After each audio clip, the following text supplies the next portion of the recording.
The next day passed in a calm, normal rhythm. During the day, Leo and Claire attended their respective classes. In the evenings, the young couple would grab dinner together and take leisurely strolls across campus. Leo remained in frequent contact with David Chung via calls and texts, getting constant updates on Happiness daily metrics. The user counts for both Garden Grab and the name compatibility test continued to skyrocket at an astonishing rate.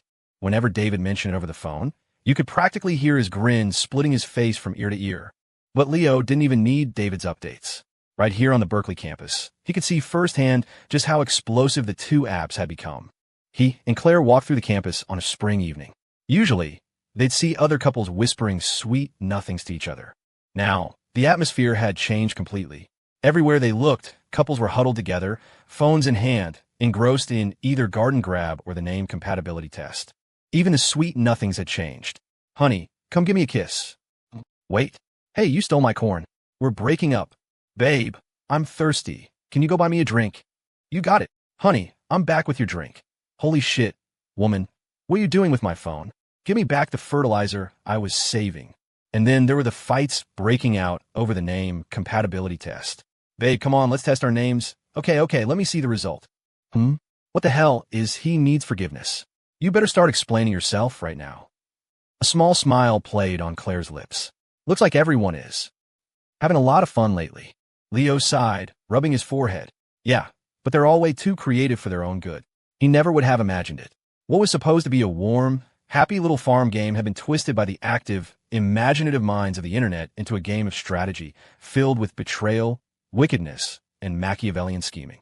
Even the simple name compatibility test had been contorted in so many ways. The creator of the game himself had been one of its biggest victims. I was as close to being the best man at my own wedding. How is that reasonable? I need to talk to David and find out who wrote that word bank. He muttered to himself. Someone's getting their pay docked.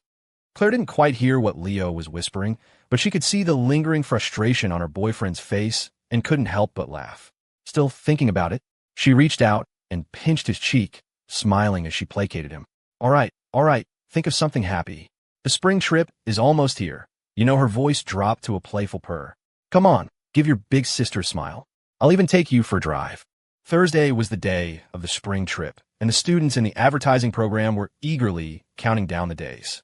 During the class meeting on Tuesday evening, their advisor, Alex, came by with an announcement. Originally, only the 40-some students from the two advertising classes had signed up for the trip. But then, the broadcast journalism class decided to join. On top of that, many students were bringing friends or significant others. The number of attendees had doubled. As a result, the buses the department had booked in advance were no longer sufficient. We have two options, Alex explained. Option 1 is to split into two groups. The first group leaves on the first bus Thursday morning. The rest will have to wait for a second bus we'll rent for the afternoon. He paused. The second option is for students who have the means to arrange their own transportation, either carpooling or driving themselves. We'll all just meet up at the destination. After laying out the options, Alex left it to the students to discuss and decide among themselves. After class, Leo mentioned the situation to Claire. The girl's eyes immediately lit up. Well, in that case, this is perfect. They had just gotten their driver's licenses in the mail last week, and they hadn't had a chance to use them yet. With the school allowing students to arrange their own transport for the trip, their new licenses finally had a purpose. Claire made the decision on the spot. I'll have Mr. Joe bring the Maybach over. We'll drive ourselves to Spirit Springs Mountain. However, all 4 girls from room 205 were coming on the trip. A single Maybach wasn't enough to fit everyone from both dorm rooms. That evening, as the group was grabbing a late-night snack at a spot near the East Gate, Quinn heard the news and waved a dismissive hand. Not a problem. I'll bring my car, too. Everyone at the table looked at Quinn in surprise. You have a car? Quinn shrugged, her tone casual. It's nothing special, just a little BMW. I don't really need it living on campus, but this is a perfect excuse to take it for a spin. The group gasped again. A BMW isn't special. Quinn, you've been holding out on us. Jade, sitting beside her, nodded and habitually pushed up the black-framed glasses on her nose. If Quinn's driving, then I won't bother bringing my Wrangler. Everyone's eyes went wide again. A Wrangler? Holy crap. Jade, you have an off-road vehicle? Molly, sitting nearby, looked from side to side before timidly raising a small hand. I have a Beetle too, but I'm not a very good driver, so I usually just leave it at home. The guys from room 520 were speechless. Oh no, it turned out every single girl in their sister dorm was secretly a rich kid. And here they were, a bunch of bro college students. Marco was the first to react. He shot to his feet, raising his glass and looking at the girls of room 205 with a deeply emotional expression. Sisters, from now on, if you need anything, just say the word. Your little brother will go through fire and water for you. It's my solemn duty. Leon was quick to follow. And me too. Dylan held up his whiteboard. +1. Claire turned to her boyfriend beside her and asked with a grin, "And you?" Leo smoothly took his girlfriend's hand, his expression perfectly composed. "I can give you a foot rub." The rest of the group shot him looks of pure contempt. Wow, shameless, absolutely shameless. The next day, Wednesday, the last evening before the trip, Leo and Claire were back at the LNS house, making their final preparations. They had just finished repacking and checking their suitcases in the living room when they heard the roar of an engine outside. They opened the door and walked out into the front yard. Two beams of light cut through the night as the sleek, elegant lines of the black Maybach pulled into the driveway and came to a smooth stop. The little Maybach had made its triumphant return. "Maybach, upright arrow, go." Watching the retired Special Forces veteran get out of the driver's seat, Leo walked up and greeted him with a smile. "Thanks for making the trip, Mr. Joe." "Mr. Joe" waved a steady hand. "It was nothing, just my miserable fate." The memory of what he had witnessed at the cafe flashed through his mind, and the veteran's eyes twitched uncontrollably. Pulling himself together, he looked at Leo and asked in a casual tone, "By the way, that big brother you mentioned last time, have you been in touch with him recently?" Leo blinked, a little surprised, then shook his head honestly. "No, we only chat every now and then. He usually just messages me to complain about his daughter getting stolen by some punk, and I just offer a little advice." He looked at him curiously. "Why are you asking, Mr. Joe?" "Mr. Joe replied, "No reason, just curious." Leo didn't think much of it. He glanced over at Claire, who was inspecting the Maybach, then took a couple of steps closer to Mr. Joe and lowered his voice. "About what I told you last time, about covering for me with Claire's dad. I'd appreciate it if you could keep helping me out." Mr. Joe replied, "I'll do my best."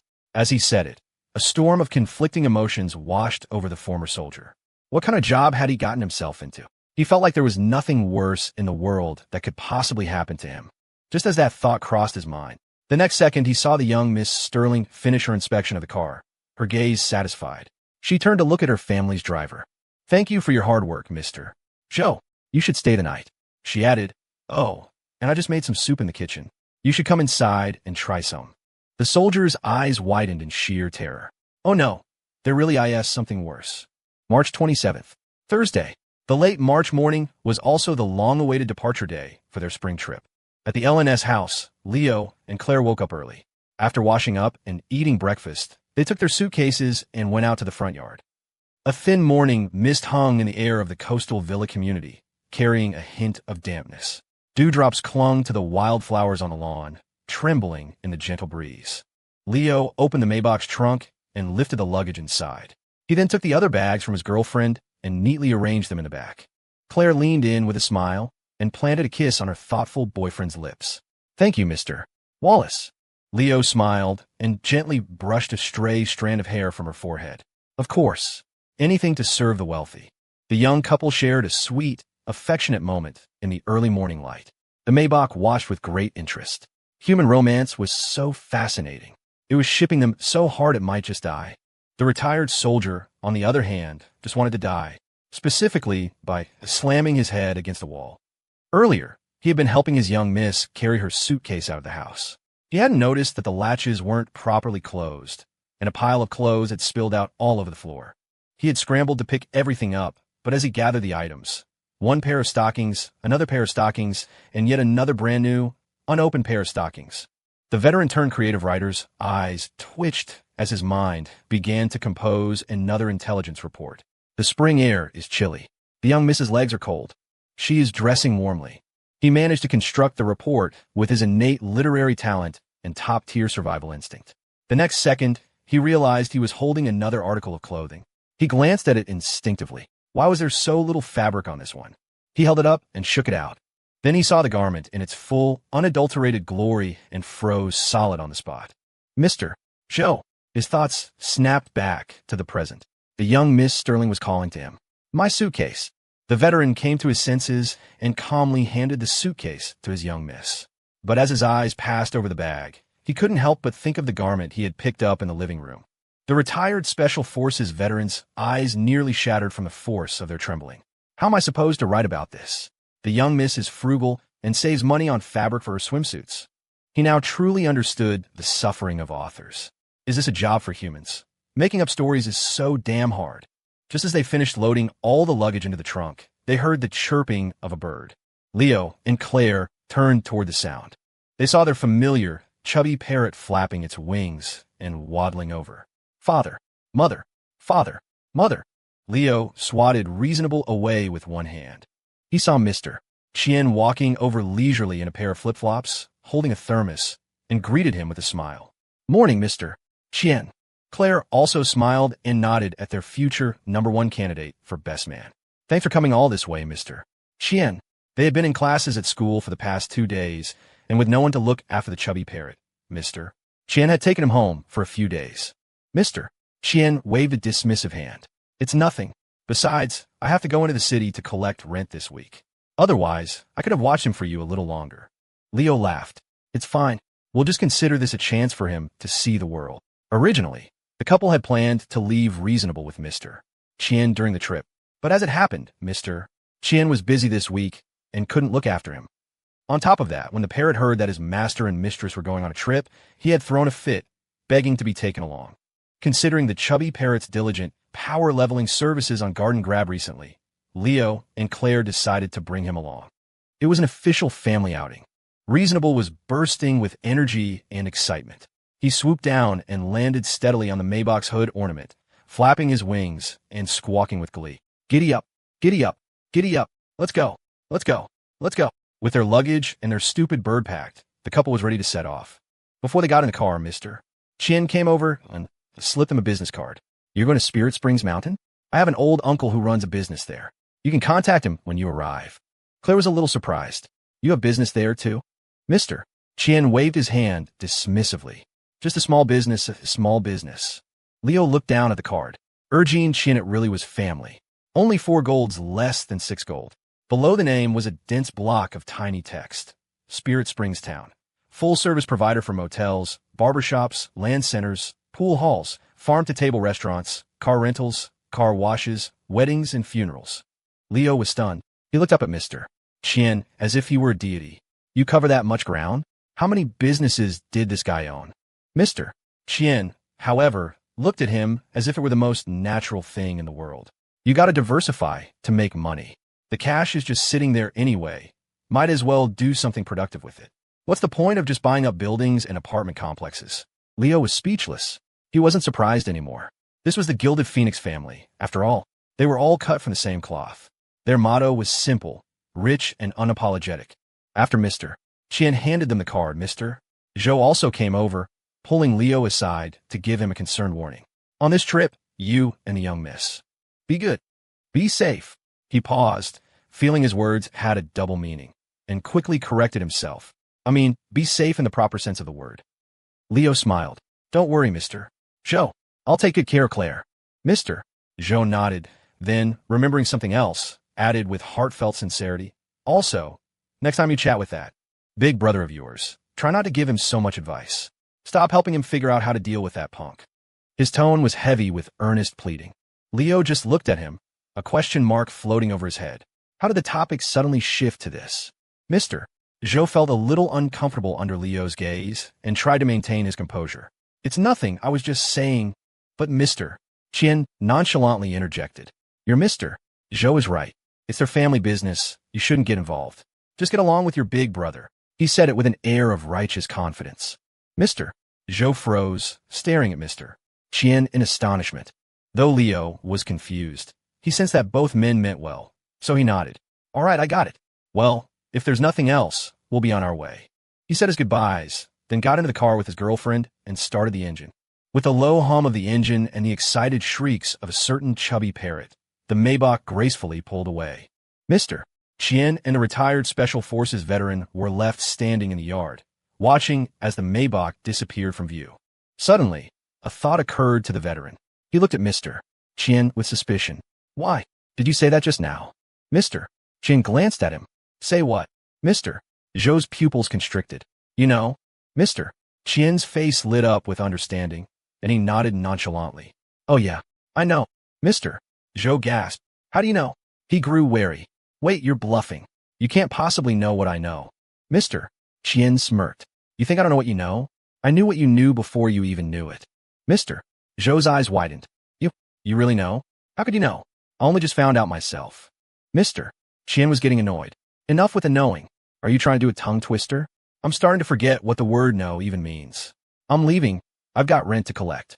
With that, he sauntered off in his flip-flops, thermos in hand. The retired soldier stood there alone, watching Mr. Qian's retreating back. He then shook his head with conviction. Impossible. He doesn't know. But then, he hesitated. Does he know or not? This was the first time he'd driven since getting his license in this life. Sitting in the spacious, comfortable interior of the Maybach, he held the steering wheel loosely, the morning spring breeze flowing through the open window, cool and refreshing. The scenic coastal highway stretched out before them, the beautiful landscape a feast for the eyes. The girl sitting beside him was even more beautiful than the scenery. Leo hummed a cheerful tune. From the birdcage, the chubby parrot flapped its wings, offering high praise. Nice one.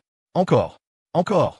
Then, it waddled over, picked up one of its mistress's homemade cookies from the cage floor, and tried to offer it to its master with ill intent. He'd been locked in the cage as soon as they got in the car, forbidden from flying around. The chubby parrot was holding a serious grudge. In the passenger seat, Claire rested her arm on the open window, her head tilted slightly as she watched her happy boyfriend drive. A smile graced her lips. The spring light was perfect. Her lover was by her side.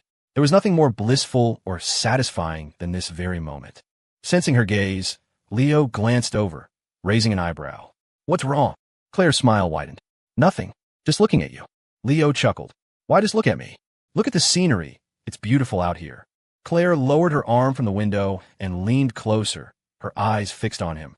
You're more beautiful than the scenery, and I'll never get tired of looking at you. The sweet words came out of nowhere, soft and enchanting. The girl's radiant face was just inches away, her delicate lips close enough to touch. Just then, a perfectly reasonable red light appeared at the intersection ahead. The Maybach stopped before the crosswalk. The moment he pressed the brake and turned his head, the girl had already sealed his lips with her own. 30 seconds passed in a flash. When the light turned green, the young couple had already pulled apart. One resumed, driving with an air of dignified focus, while the other turned to admire the scenery outside the window. Both acted as if nothing had happened. The only things that gave them away were the subtle bob of his Adam's apple as he swallowed and the casual way her tongue darted out to lick her lower lip. And, of course, the wide, trembling eyes of a certain chubby parrot in the cage on her lap. Ignoring their dumb bird, the couple had already returned to normal, chatting casually as if nothing had occurred. The Maybach handles really nicely. You like it? If you like it, we can keep it at the house for us to drive. We can't do that, mister. Zhou needs it to drive your dad around. It's fine. Charles Sterling is getting old. A little walking is good for him. A few sentences later, they reached the next intersection. As fate would have it, the green light had just passed, turning to red. Leo slowed down, and the Maybach came to another smooth stop before the traffic light. He glanced at his girlfriend. What a coincidence, another red light. Claire glanced at the countdown timer on the signal. This one's a minute. In his cage, Reasonable suddenly had a bad feeling.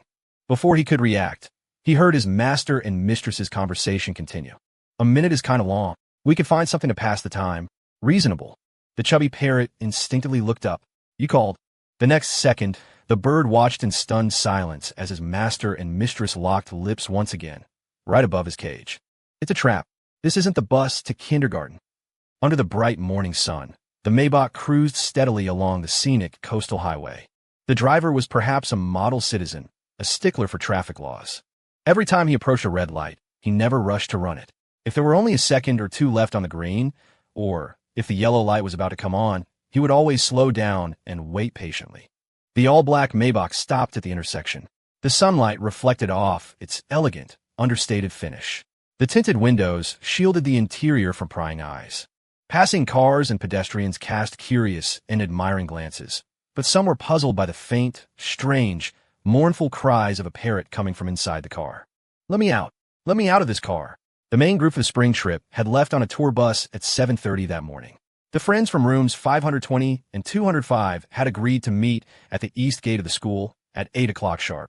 They had agreed on 8:00. But thanks to a certain power couple's meticulous adherence to traffic regulations, they were a few minutes late. When the Maybach finally pulled up to the east gate, the rest of their friends were already waiting by the side of the road. Claire opened the passenger window. They saw a white BMW 320i parked nearby, and Quinn was walking briskly toward them with an excited look on her face. "Hey, what took you two so long? We were just waiting for you." Leo and Claire got out of the car. Claire, carrying the birdcage, stepped out of the passenger seat and explained casually, her expression unchanged. There were a lot of red lights on the way. "We got held up a bit." She had barely finished speaking when a weak, mournful cry came from the birdcage. "All yellow lights. All yellow lights." Quinn heard it and looked into the cage, puzzled. "Hey, what's wrong with Reasonable? Where'd he eat to get so stuffed?" Leo got out of the driver's side and glanced at Quinn's little white BMW. "Where's everyone else?" he asked. Quinn's expression became slightly awkward, but she tried to act nonchalant. "Oh, it's nothing. They just went to the restroom." Just as she spoke, Marco, Dylan, Leon, Molly, and Jade emerged from the school gate. They were all leaning on each other, their steps heavy and labored, their faces a pale shade of green. Claire was also taken aback. "What's wrong? Did they eat something bad?" Leo walked over to his roommates, ready to ask what had happened. "What's wrong with you guys?" Before he could finish, Marco stumbled and nearly fell forward. Leo, startled, quickly caught him. "Are you okay? What happened?" The next second, Marco gripped Leo's arm tightly, his face streaming with tears. "Leo, as your brother, I have to give you a piece of life advice. Unless you have a death wish, never, ever get in Quinn's car." The truth was revealed. The beautiful Quinn, owner of the white BMW, was, in fact, a terrible driver. Before Leo and Claire had arrived, Quinn had pulled up in her 320i and enthusiastically invited her friends from both dorms to go for a ride. The whole group had piled in. As they got in, Marco was still laying on the compliments. "As expected of you, Quinn. Your car smells amazing. A beauty in her ride. A perfect match." It turned out to be less of a joyride and more of a hearse ride. Quinn drove the group around the block. Molly was scared out of her wits. Marco and Leon were clinging to each other and trembling, and Dylan was so terrified he almost started speaking again. Meanwhile, the beautiful driver herself remained blissfully unaware, eager to take them for another spin. Thankfully, Jade remained calm and objective enough to point out, "Quinn, if you don't let us out, Dylan is probably going to die in here." The moment they got out of the car, Dylan threw up. The others rushed to find a restroom. It took them a while to recover. Leo was stunned. He couldn't help but look at Quinn. Was it really that bad? Even Leon, looking weak, chimed in to agree. Quinn's driving skills are on the same level as Bertha Sue's cooking and Marco's artistic talent. The analogy was instantly understood. Leo sucked in a breath. Only the Queen of England is worthy of that ride. So that settled it. Even though Quinn had brought her car, there was no way she was going to be allowed to drive it. Her friends did their best to console her. "There'll be other chances. It's just that our mortal bodies can't appreciate your world-class driving skills. We should save it for someone who wants to die less. No, I mean for someone who truly needs it." Finally, a plan was made. The BMW 320i would be entrusted to Jade, who also had a license and was a steady, experienced driver. Dylan, Leon, and Molly would ride with her. The Maybach would still be driven by Leo, with Claire in the passenger seat. Marco and Quinn would join them in the back. Oh, and the bird. Claire opened the cage door, and Reasonable flapped his wings frantically, trying to escape. "I'm going over there. Over there." The moment the cage was open, the chubby parrot shot towards the BMW 320i without a moment's hesitation.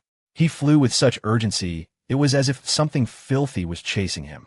Marco couldn't help but laugh. Reasonable's not the sharpest tool in the shed, is he? Can't even tell the difference between a Maybach and a BMW. Perched on Molly's shoulder, Reasonable shot Marco a sideways glance, filled with the pity one reserves for the doomed. Foolish human. He laughs at me for not knowing cars. I laugh at him for not knowing the terror of third-wheeling. It's fine. He'll find out soon enough. Everyone was present and accounted for. The groups were set. They all got into their respective cars and officially set off. As soon as Quinn and Marco settled into the back seat of the Maybach, they couldn't stop looking around and exclaiming in awe. "Whoa, this is a Maybach, all right. The space. The interior. This is way better than my crappy little BMW. Hey, my legs actually fit back here without being cramped at all," Quinn said, delighted to see the ample legroom. She excitedly nudged Marco beside her. See? Isn't it great? Marco turned to look, and his eyes immediately fixated, unable to move. Yeah, they're really long. Quinn realized what he was looking at and stomped on his foot. I meant the legroom, not my legs. In the front seats, Leo and Claire exchanged a smile in the rearview mirror. These two were a couple of clowns. It was going to be an entertaining ride. Just then, they saw the white BMW 320i pass them. The back window rolled down, and Molly stuck her head out, waving cheerfully. We're going on ahead. You guys better keep up. Don't fall too far behind. Quinn's competitive spirit was instantly ignited. Are you going to take that? Leo, hurry up and pass them. Or let me drive. I'm super fast. She was getting restless again. Marco, sitting next to her, was nearly scared to death. He quickly grabbed the speed demon and held her down. Leo, don't listen to her. You drive, nice and slow. We're not in a hurry. Safety first, safety first. Spirit Springs Mountain was located over 100 miles west of the city, at the foot of which lay Spirit Springs Town. From Berkeley, it was about a 150-mile drive. But most of the route was on the highway, so it was a straight shot. It would probably take 3 or 4 hours. The BMW 320i and the Maybach drove one after the other. Even though they were in separate cars, the friends from the two dorms were having a blast. It was all thanks to Happy Nest's newest features, Garden Grab and the Name Compatibility Test, which had become the most popular forms of entertainment among Berkeley students. The friends in both cars were currently on their phones, furiously stealing each other's crops. When they succeeded, they'd call the other car to gloat. Ha, your reflexes are too slow, sis. The victims, meanwhile, were fuming. Just you wait until we get to the rest stop. I'll deal with you then. Marco was also having a great time stealing crops, reaping one bountiful harvest after another. His grin stretched from ear to ear. Ha, I love watching those slowpokes in the car ahead get their crops stolen and not be able to do anything about it. But his joy was short-lived. He casually clicked on another friend's farm and successfully stole their crops. Whoa, whose farm is this? Such a high level. They're already growing eggplants? Ha, score. The next second, a cold voice came from beside him. It's mine. Marco turned his head. He saw the beautiful Quinn staring at him, her eyes beginning to glint with murderous intent. He swallowed hard. Quinn, wait, let me explain. Hey, don't come any closer. If you come any closer, I'll scream. Leo, Bertha Sue, help me. There was no escape in the enclosed space. The back of the Maybach shook slightly, and faint, pained cries could be heard. A moment later, Quinn stretched her arms and fingers, looking completely refreshed. Much better. Beside her, as if ravaged by a storm, Marco cowered in the corner, trembling. I only stole an eggplant. Was that really necessary? The two clowns in the back provided plenty of entertainment for Leo and Claire in the front. But fun and games aside, Claire turned her head and casually reminded her roommate in the back, Quinn, you should check on the accommodations near Spirit Springs Town. With so many people on this trip, the advisors might not have been able to arrange enough for everyone. Leo chimed in with a smile. If it comes to it, we can always contact Mr. Chien's relative. That should be easy enough. The influence of the Gilded Phoenix family continues to grow. Knowing one Mr. Chien feels like you can conquer the world. Quinn patted her chest confidently. Don't worry, I've already researched it. Not just lodging, but all the attractions, food, and drinks. I've got it all written down in my little notebook. Marco beside her perked up. Me too, I took notes. Quinn was surprised. You took notes? Let me see. She took Marco's notebook and flipped through it, then looked up at him with a deadpan expression. Why is it all about hot springs? It's a 4-day, 3-night trip. Are you trying to boil us to death? From the driver's seat, Leo casually added, I heard there's some kind of old abbey on the mountain there. It's been around for a long time. Marco scoffed. What's so interesting about an abbey? Not as good as a hot spring, in my opinion. But Quinn seemed to remember something. An abbey? I think I saw something about that when I was doing my research. It was built a long time ago, but I think it's abandoned now. The name was pretty nice, though. What was it? The Sanctuary of Awakening. She mused. I don't think that's very interesting either. Claire, we can go explore the surrounding area later and find some places to take pictures. Claire? Claire. Quinn called her name twice without getting a response. She was confused. Claire, what are you thinking about? In the front passenger seat, Claire seemed to snap out of a daze. Sorry, I zoned out for a second. Noticing his girlfriend's strange behavior, Leo glanced over at her. Are you okay? Claire met his gaze and smiled faintly. Yeah, I'm fine. But even as she said it, she couldn't help but think of the name of the abbey her roommate had just mentioned. The Sanctuary of Awakening. The girl was lost in thought for a moment. She had never heard of this place before. But for some reason, the moment she heard those words, she had felt a slight, inexplicable flutter in her chest. After driving for over 3 hours on the highway, they were only about 25 miles from their destination, Spirit Springs Town. They came across a rest stop ahead. Jade and the others in the BMW called and suggested they pull over for a short break to use the restroom and buy some water. Naturally, the four in Leo's car had no objections. He turned the steering wheel, merged into the right lane, and followed the BMW into the service area. As soon as they entered, they saw a tour bus parked inside. A large group of students was sitting at the tables and chairs, eating snacks and resting. From the back seat of the Maybach, Quinn recognized them instantly. "Hey, aren't those students from our school? What a coincidence, we caught up to them." Marco, sitting beside her, had sharper eyes. "I think that's the broadcast journalism class. I see Tina Yang, Jessica Zhang, Mary Lee, Josie Zhou, Diana Duan, Zola Zheng, Jessica Chenwo, they're all here." He rattled off a string of names from the journalism class without missing a beat. Leo and Quinn stared at him as if he were a wizard. "They're in a different program. How do you know all of them? Are you reciting a menu?" Marco puffed out his chest with pride. "Of course. I am the undisputed social butterfly of the Berkeley School of Humanities." Even Claire couldn't help but chuckle, remarking, "Impressive." The BMW and the Maybach pulling into the rest stop had also caught the attention of the journalism students, especially when they saw the black Maybach following the 320i. Many of them couldn't help but gasp and start speculating about whose luxury car it was. Then, when the occupants of the car got out, someone immediately recognized Leo. "Is that Leo? Leo the legend. Holy crap, it's Leo." By now, Leo was quite famous throughout the School of Humanities. His stunning performances at the Welcome Gala and the New Year's party, his impressive skills on the basketball court, his role as the spokesperson for Northwood High, and, most importantly, his status as the other half of Berkeley's perfect score campus goddess. The moment they saw Leo, a single thought flashed through the minds of all the journalism students. If Leo is here, doesn't that mean the other one from Northwood High is here too? The thought had barely formed when the passenger door of the Maybach opened. The tall, slender figure of the girl who stepped out instantly captured everyone's attention. Claire had packed 3 or 4 outfits for the trip. Since the day was mostly for travel and getting settled, her attire was simple and casual. She wore her familiar pink baseball cap, her hair tied back in a neat, clean ponytail. A white t-shirt and denim shorts revealed a pair of long, evenly toned legs that were dazzlingly fair. She was vibrant and full of life. Worried about spring pollen allergies, she had put on a black mask before getting out of the car. But even so, it didn't stop the journalism students from recognizing her at a glance. She was too easy to recognize. That night at the Welcome Gala, when she had walked on stage with a bouquet of flowers and caused a sensation, she had worn this exact outfit. It was an image seared into everyone's memory. It was her signature look. The eyes of every spectator widened. It really is her, the campus queen. Holy crap, Leo brought the campus queen on the spring trip, and they're driving a Maybach, a luxury car, and a beautiful girl. Leo is on another level.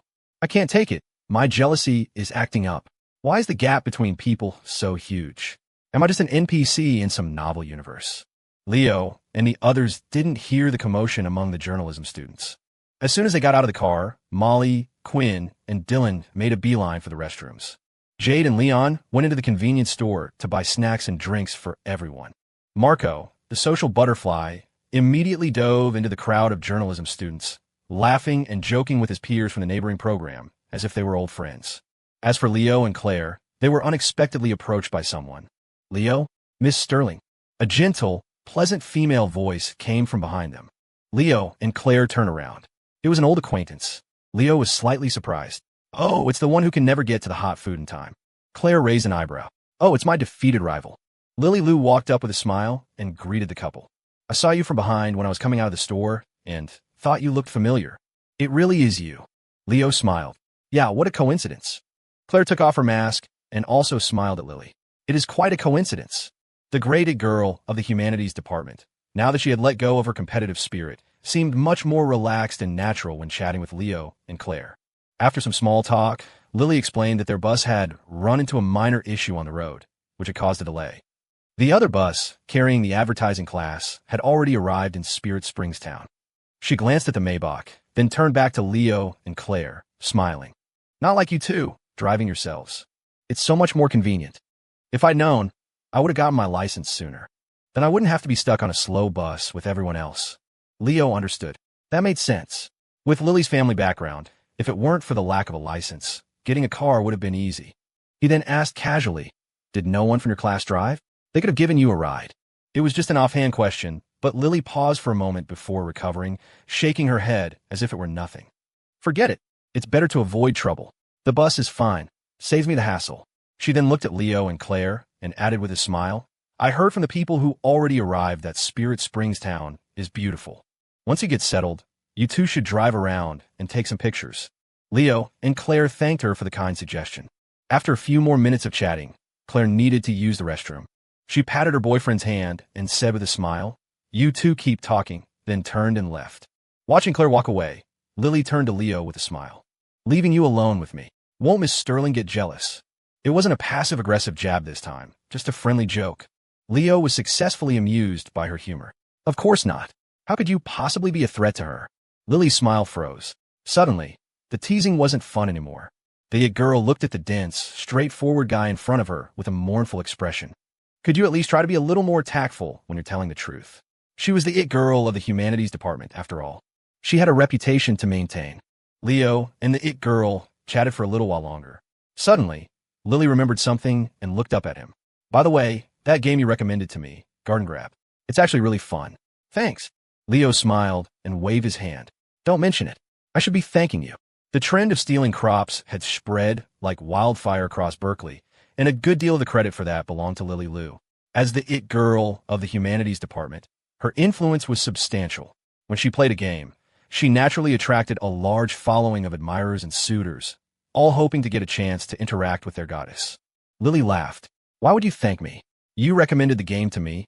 It's not like you made it." Then a thought occurred to her, and her face fell into a frown. "The only bad thing about this game is that so many people keep stealing my crops. I can't stop them." It was true. The it girl's influence was powerful. The day the news broke that she was playing Garden Grab, her friends' list was flooded with requests. A horde of fans and suitors then began to stake out her farm, hoping to leave a deep impression. The result was that her crops were harvested the moment they ripened. Nothing was left. Leo nodded with a righteous expression. "Those people are terrible." Lily shot him a look, mercilessly exposing him. "There's a player with the ID Leo Hammer, who steals quite a bit, too." Caught red-handed, Leo remained perfectly composed. "Oh, is that so? I didn't notice. I just steal whatever's available. Don't worry, it's not personal." That was the absolute truth. Whenever he logged onto the farm, he would just steal from whoever's crops were ripe. It wasn't just Lily. Annie Cakes and clueless Zhao were also victims. Lily was curious. "Do you steal from Miss Sterling, too?" Leo nodded without hesitation. "Of course." Lily's gossip-loving soul began to burn brightly.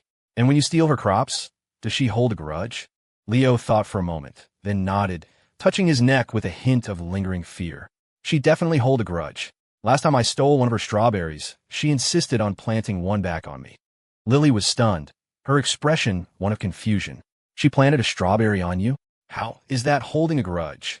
Suddenly, it dawned on her, and her face froze. "Planted a strawberry?" Leo nodded, and, seeing her confusion, kindly explained, "It means leaving a mark when you kiss someone on the neck or somewhere else." Lily interrupted him. "Please stop. I know what planting a strawberry means." She had just been force-fed a mouthful of PDA, and it left a bitter taste.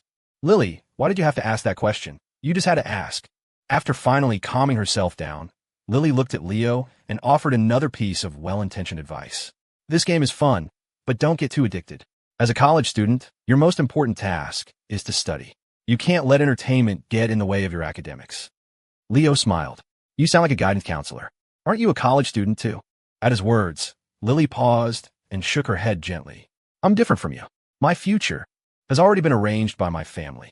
As she spoke, a faint, melancholic helplessness flickered across her face.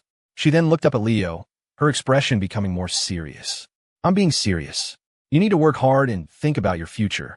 You might not feel it now, here at school where everyone is a classmate and a friend, and it seems like there are no differences. But the differences have always been there. Once you leave the ivory tower and enter the real world, family background, status, income, and connections, the gaps between people will become more and more apparent. Leo, you're an outstanding person, and you and Miss Sterling are a great match. But that's because you're still on campus. Once you enter society, The gap between you and her will inevitably widen. With Miss Sterling's family background and her own qualities, there will be even more incredibly successful admirers and suitors who will appear in the future. At that point, even if she still likes you, will you really have the confidence to maintain this relationship? A fleeting affection can support a sweet, innocent campus romance. But only two people who are equals, who are evenly matched, can walk side by side and stay together for the long haul. That's the reality. Perhaps it was her own personal experiences that had moved her to say all this to Leo. When she snapped out of it, she looked embarrassed. "I'm sorry, what I said was a bit harsh. I didn't mean anything by it." But Leo just smiled and waved his hand. "It's fine, I know." He could hear the good intentions in the it girl's words. In fact, everything she had said was true. And it was precisely for these reasons that he had shed his initial lazy, laid-back attitude from his rebirth and started working on projects like Happy Nest and the Battle Through the Heavens browser game. It wasn't to prove anything to anyone else. It was because, as a boyfriend, it was his duty to have the ability and the confidence to shelter his love from the storm. He pulled his thoughts back to the present and smiled at Lily, nodding. "I'll remember your advice. I'll work hard." He paused, then smiled again. "But my girlfriend, no one can take her from me." His tone was casual and composed, but beneath the calm, there was an unshakable strength. Looking at the relaxed young man before her, Lily felt a slight stir in her heart. She admired him, but she also sighed inwardly. She had been drawn to his carefree spirit before, but she felt that he hadn't truly understood her warning. Besides, even if he did work hard, could the harsh realities of the gap between people really be closed by hard work alone? After all, how many miracles of rising from poverty to prominence really happened in this world? At that thought, Lily suddenly remembered the recently emerged Happy Nest, the new internet company that her successful businessman father and his friends in the business world talked about with such excitement and awe. They called it a once-in-a-million dark horse in the tide of the domestic internet boom. An exception like that was practically unheard of. The odds were even lower than winning the lottery. For an ordinary student like Leo to one day achieve such astounding success like Happy Nest was an incredibly difficult, almost impossible task. She sighed inwardly, but she still managed to smile, about to offer a few words of encouragement. But just then, a male voice called out from behind them. "Lily." Leo turned to see a young man walking out of the Rest Stop's convenience store, carrying a large bag of snacks and drinks. He approached Lily with a beaming smile. "Did I keep you waiting? Here, I bought you some food and drinks. You must be starving after that long bus ride. Have something to eat. Once we get to that crappy little town, I'll take you out for a proper meal." Leo took a closer look at the guy. Average looking. His attractiveness is maybe 0. 5 Kevins, or 0. 6 Marcos at best. But there was an undeniable arrogance on his face. His brand new designer clothes and sneakers were loud and flashy, a perfect match for his over-the-top way of speaking. Upon seeing him, however, Lily's brow furrowed slightly. Her expression turned cold. "No, thank you. I'm not hungry." The young man just laughed, unconcerned. "Don't be polite with me. With our family's connection, it's my duty to take care of you." His words made Lily's frown deepen. "Preston, I've told you, we're just regular classmates. I'd appreciate it if you'd stop bringing up our family's relationship all the time." His name was Preston Zhu. Her words made his expression sour for a moment, but he quickly plastered on an eager smile. Okay, whatever you say, by the way, for the rest of the trip, you should ride with me. This stupid bus is so dirty and crowded, it hurts me to see you on it." Leo, watching from the side, was amazed. Wow, this guy is a total simp. But why does he seem so familiar? Images from his high school days flashed through his mind. His expression changed instantly. He remembered, when he was being played by Sarah Lynn, he had acted a bit like this himself. The embarrassing memories of his past came flooding back. Leo couldn't help but cover his face in shame. It was too humiliating. Whatever. It's all Sarah Lynn's fault. To hell with Sarah Lynn. Meanwhile, Preston's fawning wasn't winning him any points with Lily. She looked at him, her tone cold and dismissive. "Who said the bus is crappy? I think it's great. It's fun to sit with my classmates. I can't handle your big Mercedes. You can ride in it by yourself." She then turned back to Leo, a smile returning to her face. "I should get back on the bus. We'll meet up in town. If there's a chance, I'll come find you guys." Leo nodded readily. "Sound good." Lily smiled at Leo one last time, then ignored Preston and walked straight toward the bus. Lily. Preston called after her a couple of times. When he saw her walk away without a backward glance, the smile vanished from his face, replaced by a dark, ugly expression. He angrily threw the bag of snacks on the ground and spat on the pavement, watching her retreating figure. What a bitch. Just wait until I get my hands on you. I'll break you. Leo had been about to leave. He was just turning to go when he heard Preston's vicious words. He turned back, his opinion of the guy changing slightly. Whoa, he's not a regular simp. He's a rabid dog. Preston turned his head and noticed someone watching him with interest. He didn't seem to recognize Leo. Startled, he snapped, "What are you looking at? Haven't you ever seen a handsome guy before?" The question threw Leo for a loop. He couldn't help but stare at Preston. "Dude, I think you might have a slight misunderstanding about your own appearance." Preston was stunned for a second. Then his face contorted in anger. "You." But then he heard the sound of the bus engine starting up. He looked over and saw the journalism class bus slowly pulling out of the rest stop. In his haste, he didn't have time to argue with Leo and rushed toward his Mercedes. Watching Preston run off, Leo shook his head. This guy wasn't very bright. His intentions were dirty, but he didn't seem to have much of a brain. A stereotypical, one-dimensional villain like him wouldn't last 3 chapters in a novel. Just as he was thinking this, Claire returned from the restroom. She walked up to her boyfriend and looked around, not seeing Lily. She left. Leo nodded. Yet just now, he bent down and picked up the large bag of snacks and drinks the one-dimensional villain had thrown on the ground. He looked through it. Everything was freshly bought and unopened, and handed it to his girlfriend. "Want anything? Take your pick." Claire was taken aback, a question mark appearing over her head. Where did this come from? Leo thought for a moment, then explained, "A gift from a kind soul. The guy named Zhu might have been a jerk, but the snacks and drinks were innocent. They shouldn't go to waste." When the rest of their friends returned, they all got back into their cars and continued on their way. The BMW 320i and the Maybach were back on the road. After getting off the highway, they drove for another half hour and finally arrived at Spirit Springs Town around 1 in the afternoon. They drove to the small town square where the main group was supposed to meet. As soon as they arrived, they saw a massive crowd of students dragging suitcases and carrying backpacks, all milling about in a chaotic, noisy scene. At the front of the crowd were the faculty advisors in charge of the trip. They were all running around, clearly overwhelmed. Ms. Sullivan, the beautiful advisor from the other class, was trying to direct the chaos with a megaphone. "All new arrivals, please line up over here. Class presidents and reps, please take account of your people and luggage. Get everyone registered. Everyone, please stop running around. There will be plenty of free time this afternoon. Just get registered first. Everyone shut up and get in line to register." Finally losing her patience, Ms. Sullivan snapped. The beautiful advisor had spoken. The noisy square fell silent in an instant. The students, who had been a chaotic mess just a second before, were now as docile as lambs, obediently lining up. The friends from rooms 205 and 520 were all stunned. They looked at the beautiful advisor with a newfound respect. "Whoa, Ms. Sullivan is hardcore. Did she major in acting or something?" Even Claire was impressed. She looked at the domineering advisor with a hint of admiration. "She's got talent. Sterling Holdings could use someone like her in the future." Soon, Leo and his friends reached their own advisor, Alex, to register. Alex counted them off one by one, making notes in his ledger. Leo Wallace, Marco Shaw, Leon Dillon.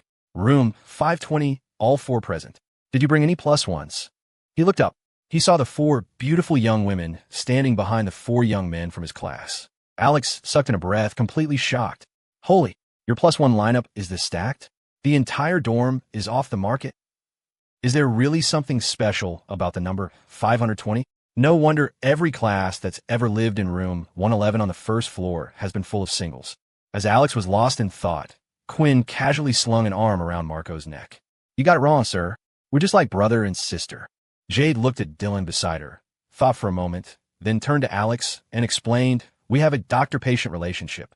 An eager psychology researcher and her mute patient." Alex, ? After they finished registering, their advisor, Alex, explained the situation. "The farmhouse in that the department booked in advance doesn't have that many rooms, and they aren't big enough to fit everyone. If you all want to stay together, the only option tonight is to split up by gender and sleep in large, shared rooms. Or," he continued, "you can try to find another inn in town. The class fund will cover a portion of the cost per person, and you can pay the difference yourselves." The friend from both dorm rooms discussed it among themselves.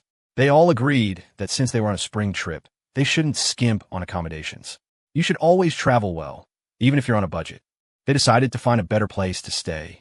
Spirit Springs Town was a tourist town, after all, so there were plenty of inns and motels. The group decided to split up and inquire at various places, then regroup once they found a suitable spot for everyone. With a plan in place, they temporarily went their separate ways. Walking down the main street of the small town, Leo and Claire checked out a few places. The prices weren't the issue. The problem was either a lack of available rooms or that the conditions weren't ideal. It wasn't just Claire who was unsatisfied. Leo wasn't happy either.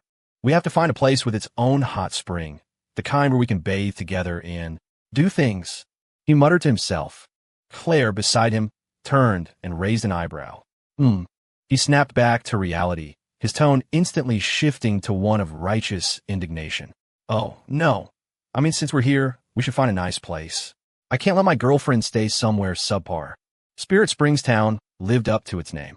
The hot springs from the mountain were piped down to the town below, and many hotels and inns featured rooms with private springs, which was a major draw. But this was a busy season for tourists, and many of the better hot spring hotels were already booked. The couple continued their search, and soon found 2 more hotels at the next intersection. Claire made a decision. I'll take the one on the left, you take the one on the right. Let's split up and ask. Leo readily agreed. Sound good. Temporarily parting ways with his girlfriend, Leo walked up to the hotel on the right side of the street. The hotel was an impressive 3-storefront-wide wooden structure, exuding an air of traditional elegance. Strangely, 2 stone lions stood guard at the entrance, creating a bizarrely mismatched yet undeniably wealthy vibe. He looked up at the sign. The wooden plaque was old and faded, with some of the characters peeled off. He could just make out the words "1. All in." As he stepped inside, he saw a customer already at the front desk, asking the owner about prices and availability. Hey boss, what are your rates? You got any empty rooms? The voice sounded vaguely familiar. Leo looked closer. It was indeed someone he knew. Preston Zhu. Leo recognized him instantly. It was the overconfident guy from the highway rest stop who had a skewed perception of his own attractiveness. Preston was at the counter, nodding with satisfaction after getting the information he wanted. Then, he lowered his voice. I'm bringing someone over later. When I do, I want you to tell us you only have 1 room left, you hear me? Behind the counter, the hotel owner, wearing a white tank top, was lounging lazily in a reclining chair, seemingly engrossed in a men's magazine. Hearing Preston's instructions, the owner didn't even look up. I have 20 rooms left. Preston was annoyed. I don't care how many rooms you have. I'm telling you to say you only have 1 left when I bring my guest. The owner repeated, 20 rooms. Preston was getting angry. I said 1 room, so it's 1 room. I have money.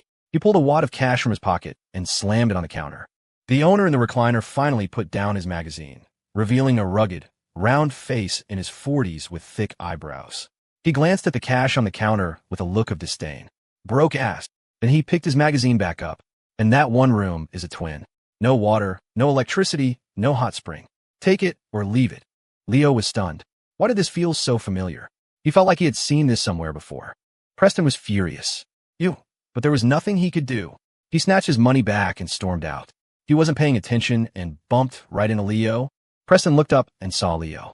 He was stunned for a moment, then grew even more enraged. You again? Get out of my way. He shoved Leo aside and stormed out. Leo wasn't angry. He just squatted down and started diligently picking up money. When they had bumped into each other, the wad of cash that Preston had carelessly stuffed in his pocket had spilled all over the floor. Rich people really are different. They're so generous with their apologies. Just then, Claire returned from the hotel across the street. She walked in to see her boyfriend on the floor, picking up money. A question mark appeared over her head. Did you drop your money? Leo gathered up all the bills and cheerfully handed them to his girlfriend. Nope. Another gift from a kind soul. The couple walked up to the front desk. The owner was still comfortably reclined, flipping through his magazine. Seeing this, Claire was also taken aback. She turned to Leo. This seems familiar. Leo spoke to the owner. Excuse me, do you have any rooms available? The owner heard his question and casually lifted his head, glancing at the young couple. Just one glance. His eyes lit up. He put down his magazine. Yes. He rummaged around behind the counter and quickly slapped a key card down. Just 1 room left. King-size bed, with water, electricity, a private hot spring, and amenities. Leo, question mark. Claire.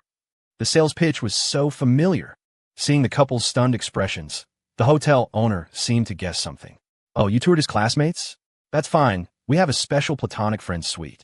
He expertly pulled out a poster from under the counter and, without batting an eye, showed it to them. That pretty much confirmed it. Leo pulled a business card out of his pocket, looked at it, then looked at the hotel owner and asked tentatively, Mr. Eugene. The owner, Xian was taken aback. His thick eyebrows shot up in surprise. You know me? The mystery was solved. The sign Leo had seen outside wasn't what he thought. One all in. In. It was, as expected, another gilded Phoenix family enterprise. Knowing someone on the inside really did make things easier. When Xian heard that Leo and Claire had been sent by his relative, 6 gold, he became even more enthusiastic. Hey, why didn't you say so? Any friend of that kid 6 gold is a friend of mine, Xian. Is that brat still in the city? Tell him I said hi, and that he still owes me a bunch of those 7-star DVDs he borrowed last time. A bunch of perfectly normal movie DVDs. Xian corrected himself with a righteous air, discreetly hiding his men's magazine behind him. Leo and Claire couldn't help but laugh. They exchanged a look. Sure enough, the Gilded Phoenix family really did have a strong bloodline. They were all exactly the same. When Leo mentioned that there were 8 of them in total, Mr. Xian slapped his chest and assured them it was no problem. Soon, the rest of their friends arrived. Mr. Xian started handing out key cards and assigning rooms. You 2, 1 room. You 2, also 1. Oh, you're not at that stage yet. Never mind, 2 separate rooms for now. And you 2. Mr. Xian looked carefully at Dylan and Jade, then rummaged around behind the counter and handed them 2 separate key cards. You're at opposite ends of the hall. Leo watched in awe. As expected of the Gilded Phoenix family, this ability to read people and assign rooms has to be at least an S-rank bloodline skill. After the rooms were assigned, Mr. Xian enthusiastically gave them a tour. Our inn is a well-known establishment in Spirit Springs town. We got the best location. Behind your rooms, you'll find the hot springs, piped down from the mountain. There's several pools, private ones, separate ones for men and women, and a co-ed one. The guys' eyes lit up at the mention of this, and they were practically rubbing their hands together in anticipation, eager to go for a soak right away. The girls, on the other hand, were more intrigued by the skincare benefits of the hot springs that Mr. Xian described. But it was already afternoon, and they hadn't eaten since their drive. They decided to find a place to eat first. Molly asked Mr. Xian for recommendations for local restaurants. He enthusiastically listed a whole bunch. A local diner, a seafood shack, a place specializing in Spirit Springs cuisine, another specializing in coastal dishes, and even a barbecue joint and a hot pot restaurant. After listing them all, he expertly produced a stack of business cards. Just pick any of them. Some of the places I just mentioned are mine. Tell them Mr. Xian sent you, and you'll get a 50% discount. The group stared at the thick stack of business cards, each representing a different restaurant. Their eyes went wide. This was some. It was more like a ton. The feeling of being surrounded by Gilded Phoenix family businesses, just like back at the old Berkeley campus, came rushing back. Marco sidled up to Mr. Xian with a sycophantic grin. Mr. Xian, is your family looking to adopt? How about me? I make a great godson. During lunch, the group received a mass text from their advisor, Alex. The message informed them that they had free time for the rest of the afternoon and recommended some nearby attractions and activities. At the end, he added a reminder.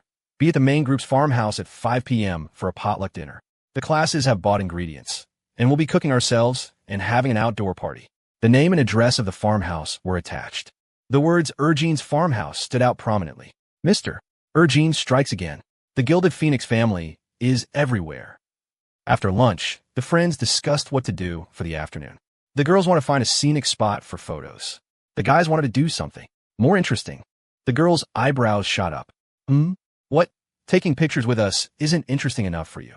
Is it such a burden? Leo and Leon, both of whom had girlfriends, immediately and righteously sided with their partners. We never said that. Taking pictures with our girlfriends would be a joy. Marco, quick on the uptake, promptly switched sides. I never said that either. It would be my honor to take pictures for you lovely ladies. Since the top 3 guys in the dorm hadn't said it. The 4 girls of room 205 turned their formidable gazes to the last remaining member of room 520. So it was you, Dylan? Dylan stared in bewilderment at his 3 traitorous roommates. He then turned to face the 4 ladies of room 205. The realization dawned on him, and his jaw dropped. His world came crashing down. Oh no, I'm being ganged up on because I'm mute. In the end, a waiter at the restaurant solved their dilemma. He recommended a nearby crawfish fishing spot, set up specifically for tourists. Not only could they fish and relax, but the area was surrounded by open fields and flower gardens, perfect for taking pictures. The group was sold. They decided to head there immediately. After paying the bill, they drove to the town square to get their cars. The Maybach and the white BMW sped off, and after about 10 minutes, they had left the town behind and arrived at their destination. They got out of the cars and looked around. It was indeed a vast, open landscape of farmland. Green rice paddies and vibrant flower gardens stretched out before them, rippling like waves in the spring breeze. In the distance, the mountains were shrouded in mist. It was a beautiful, refreshing sight. It wasn't just their group. Many other students from the advertising and journalism classes had also been recommended the spot and were already there, taking pictures and having fun. The girls' cheerful chatter filled the air, while the guys excitedly grabbed fishing rods and hooks, ready to battle the fish and shrimp in the irrigation ditches. The place was buzzing with activity. The girls of room 205 squealed with delight at the sight of the scenery and immediately ran towards the flower gardens with their cameras, dragging their one and only culprit, Dylan, along as their designated photographer. As he was being led away, Dylan looked back at his roommates with a desperate expression, his mouth opening and closing in a silent plea for help. Leo, Leon, and Marco exchanged glances, a pang of guilt striking them for betraying their fourth roommate. We really did him dirty. Then, filled with guilt, the three of them cheerfully went to find their own fishing rods. Let's go. Time to catch some crawfish. The afternoon was spent in a flurry of activity. Leo, Leon, and Marco spent hours with their fishing rods and hooks, diligently working the irrigation ditches. Unfortunately, the crawfish weren't biting. The three of them together only managed to catch two. Leon, not ready to give up, pulled 2 homemade date cakes from his pocket, put them on his hook, and cast it into the dish. Do crawfish eat this? Marco, on the other hand, was more direct. He took off his shoes, rolled up his pants, and waded into the water. I refuse to believe that a top student from Berkeley can't even catch a single crawfish. Ouch. It bit my toe. Somebody help. The top student from Berkeley was shrieking as he was being attacked by a crawfish. Leo wasn't giving up either. He was trying to come up with a strategy when Claire called to him from a short distance away. Leo, come take a picture. He looked up. There, among the paddy fields in the spring sunlight, stood the slender figure of the young woman. She had taken off her pink baseball cap and was waving it at him with a grin. The gentle breeze rustled her clean ponytail, making it sway back and forth. Pure and radiant, her smile was enchanting. For a moment, his heart skipped a beat. He was lost in a daze until he heard his girlfriend call his name again. Leo, you idiot, what are you spacing out for? Get over here. Leo snapped back to reality and immediately dropped his fishing rod and hook, jogging over to her. Coming. Who care about crawfish? What could be more important than taking pictures with his girlfriend? Only single guys had the time to wrestle with crustaceans. It wasn't just Leo. Soon, Leon was summoned by Molly. He, too, tossed aside his fishing gear and eagerly went to his girlfriend's side. Meanwhile, in the irrigation ditch, Marco finally managed to free himself from the crawfish's claws. He held up his hard-won prize, excited to show it off to his roommates. I got one. Leon, look how awesome I am. He turned around. He saw Leo and the date cake guy happily taking couple photos with their girlfriends. Marco. A cool breeze swept through the fields, chilling the honorary resident of Gotham City to the bone. His heart felt cold and desolate. A wave of sorrow washed over him. What's the point of living? I'm done. More and more students started to arrive. When they saw the scenery, their eyes lit up and they exclaimed in excitement. It's so beautiful. Wow, this would be a great place for pictures. Whoa, you can fish for crawfish here. Let's go, guys. The guys excitedly grabbed fishing rods and hooks, ready for action. Then they saw Marco sitting on the edge of the paddy field, looking utterly dejected. Marco, what are you doing? Come on, let's catch some crawfish. Marco listlessly glanced at his classmates, too tired to even speak. He just pointed towards the flower garden. The guys looked over curiously. There, in a field of blooming flowers, a couple stood locked in an embrace. The tall, slender young man was handsome and carefree, his arm wrapped around the young woman's waist. The young woman tilted her head back to look at her boyfriend, a gentle smile on her radiant face. The guys. Suddenly, the fishing rods in their hands felt a lot less appealing. One by one, they hung their heads and started to walk away. We're leaving. This is lame. Fishing for crawfish is actually pretty boring. My mom is calling me home for dinner. Meanwhile, Leo and Claire finished taking their pictures. A satisfied Claire walked back to the paddy field with Leo. She was intrigued and wanted to try her hand at catching a crawfish. Leo handed her a rod and line, offering a helpful tip. These crawfish are pretty hard to catch. You have to be patient. You can't rush it. He then watched as his girlfriend took the rod and lowered the hook into the water. A crawfish ambled over. It didn't even glance at the hook and was about to turn away. Leo started to laugh. See? I told you it was hard. Before he could finish, he saw Claire's eyes narrow as she stared at the crawfish in the water. Come up. The air temperature seemed to drop a few degrees. The crawfish in the ditch stiffened. Then, trembling, it reached out its claw and grabbed the hook. The next second, the girl flicked her rod, and just like that, the crawfish was dangling in the air. Leo, ? Claire casually tossed the crawfish into a plastic bucket nearby, then turned to her boyfriend. What were you saying? Leo, nothing. Oh, right. I forgot. Bertha, Sue has a natural intimidation aura when it comes to animals. And that was just the beginning. After her first catch, Claire seemed to get even more interested. She cast her line into the water again and again. And then she displayed an astonishing, almost supernatural talent for fishing. In just half an hour, under the stunned gazes of everyone around, she pulled up one crawfish after another, almost without a break. Soon, the bucket was more than half full. And that wasn't all. A certain chubby parrot was now flapping its wings, holding a crawfish in its claws, and soaring triumphantly through the air. Look at me. Look at me. Look at me. After showing off, it would obediently fly back and present its prize to its mistress. This scene left everyone completely dumbfounded. Holy crap. The legendary couple. Did they really raise a divine eagle? Is it that intelligent? The sun began to set, and the sky turned to dusk. It was almost time for the agreed-upon dinner. Leo and his friends returned with 2 full buckets of crawfish, triumphant. More than half of them were Claire's catch. On the way back, the girl was still buzzing with excitement. Fishing for crawfish is really fun. We should come back again. The others had mixed feelings. Please don't. If you come back, you'll fish the entire species into extinction. Following the directions, they drove to Ergine's farmhouse.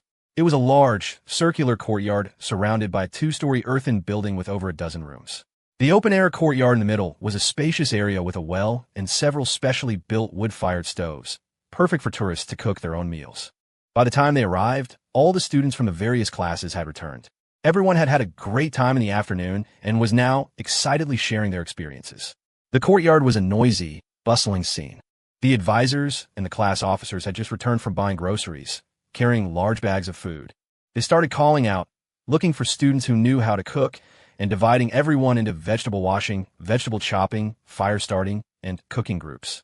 The guys from room 520's eyes lit up, and they immediately raised their hands, enthusiastically recommending, Our Leo can do it. He's a top-tier chef. His cooking is amazing. Everyone in the courtyard turned to look, and their advisor, Alex, also looked at Leo with a smile. Leo, you know how to cook? Great. We'll be counting on you tonight. Cooking for such a large group was hard work, but Leo didn't refuse. He smiled and nodded. A group of advertising students started cheering. Leo is the man. We're in for a treat tonight. Then, one of the students glanced at Claire, who was standing next to Leo, and his eyes lit up. Hey, does the campus queen know how to cook? The question instantly piqued everyone's interest, and all eyes turned to Claire. Claire didn't hesitate. She nodded. A little. The student who had asked the question looked thrilled and was about to speak. In that case, I have a suggestion.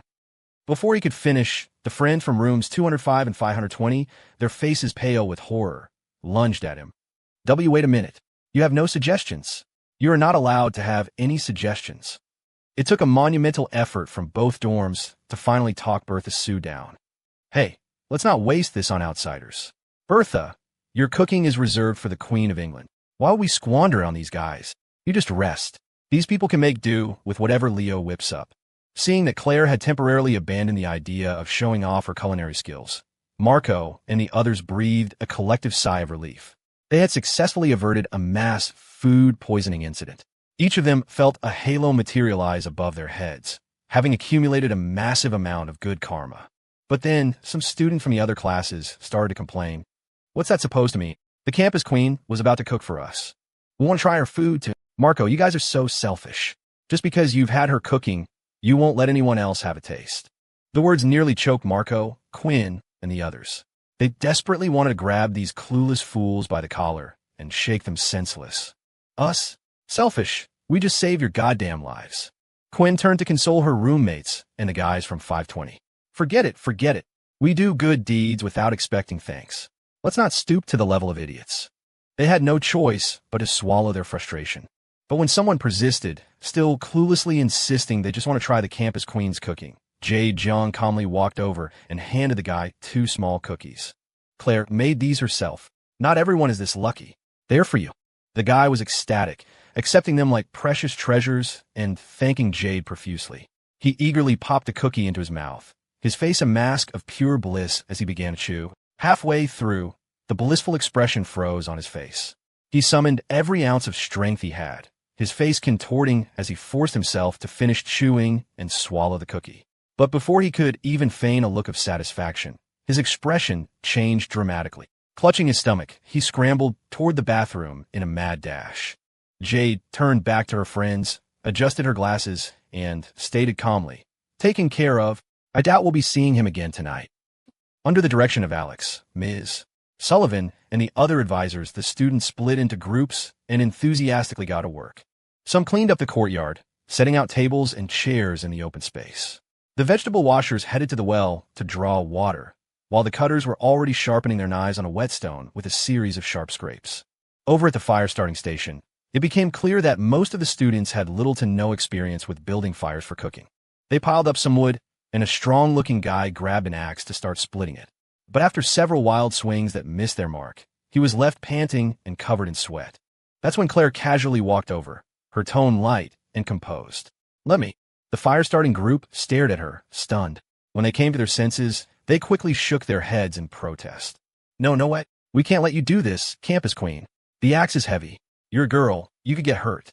But Claire had already extended a hand toward the guy holding the axe. Her Ice Queen aura was in full effect.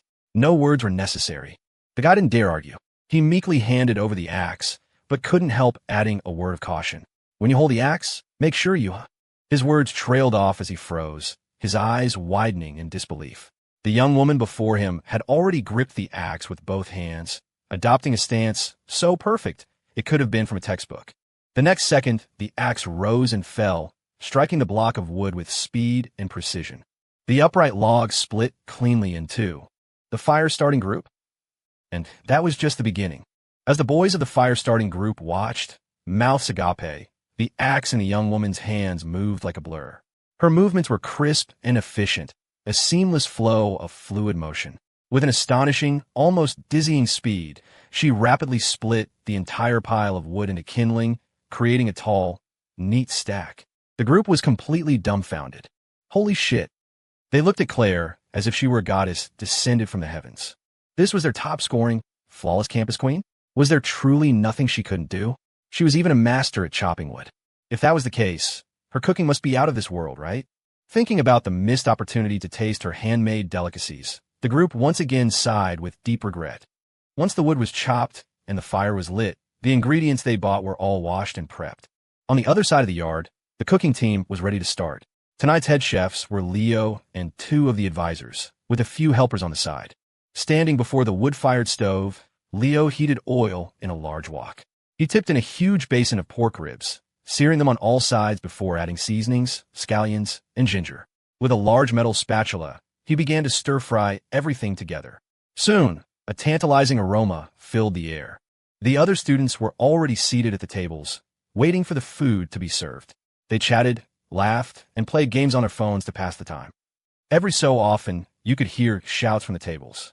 "Holy crap, who stole my tomatoes?" Announcement. The next crop of corn in Lu Qing's Garden Happy Nest is ready in 3 minutes. Brothers, prepare for battle. Time's up. Let's go, guys, charge. It turned out they were all playing garden grab. The whole group was completely absorbed, having a blast. Meanwhile, Leo and the other chefs were swamped. Cooking for dozens of people was no easy task. It wasn't complicated, just physically demanding. Before long, they were all drenched in sweat.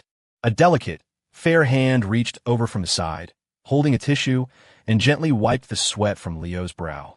He turned his head and was surprised to see his girlfriend's stunningly beautiful face. "What are you doing over here?" Claire smiled at him. "You're working hard, Chef Leo. I came to check on you." As she spoke, she produced a bottle of water from behind her back, as if by magic, unscrewed the cap, and held it out for him. Leo was about to put down his spatula to take it, but Claire was already holding the bottle right to his lips. "Don't. I'll feed you." Just then, their advisor, Alex, walked over carrying a large bowl of chopped cabbage. He saw Claire and Leo standing together, and overheard the first part of their conversation. He was about to tease them with a grin. "You two are so sweet. Claire, you even came all the way over here to check on him." The words had just left his mouth when he saw the young woman personally holding the water bottle to Leo's lips, her other hand carefully cupped under his chin to catch any spills. The gesture was intimate, yet completely natural. Alex, the long single advisor, suffered 100 points of critical damage. Steeling himself, Alex took a deep breath, ready to force a smile and speak again. But then he heard the young couple's conversation continue. Leo seemed a little embarrassed. "Hey, it's okay. I can drink it myself." But the young woman's voice was laced with a playful, teasing tone, the corners of her lips curling into a smile. "Shy? What's there to be shy about? Or, do you want to do it mouth to mouth?" Alex, the advisor, stiffly turned around, his eyes twitching violently, and walked away with a bowl of cabbage. "Check on him. My ass." It was mouth to mouth on him. The single slaughterhouse couple really lived up to their name. If a single person got within 10 feet of them, it was guaranteed injury or death. The sunset glow faded from the horizon, and darkness began to spread across the sky. But in the courtyard of Regine's farmhouse, the evening party was just getting started, the atmosphere growing louder and more boisterous. Strings of lights along the courtyard walls and under the eaves flickered on, casting a soft, warm yellow glow. The food wasn't ready yet, but a tempting aroma was already drifting through the air. The students were getting restless.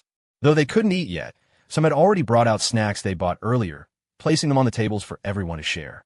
One student had even heroically slammed several cases of beer onto a table, challenging people to a drinking contest before the meal had even begun. Who needs food? Only the weak need to line their stomachs first. True warriors chug on an empty stomach. Watch and learn. I'll show you how it's done. In front of everyone, he grabbed a beer, popped the cap, and chugged it down with heroic gusto. After finishing, he didn't forget to turn the empty bottle upside down to show the crowd, boasting triumphantly, "See? I'm totally fine." Thud. He promptly passed out and collapsed to the ground. The courtyard fell silent for a moment, then erupted in a roar of laughter. The party hadn't even officially started, and they were already down one man. Another student had found a sound system inside the farmhouse, dragged it out into the open, and plugged it in to play some music.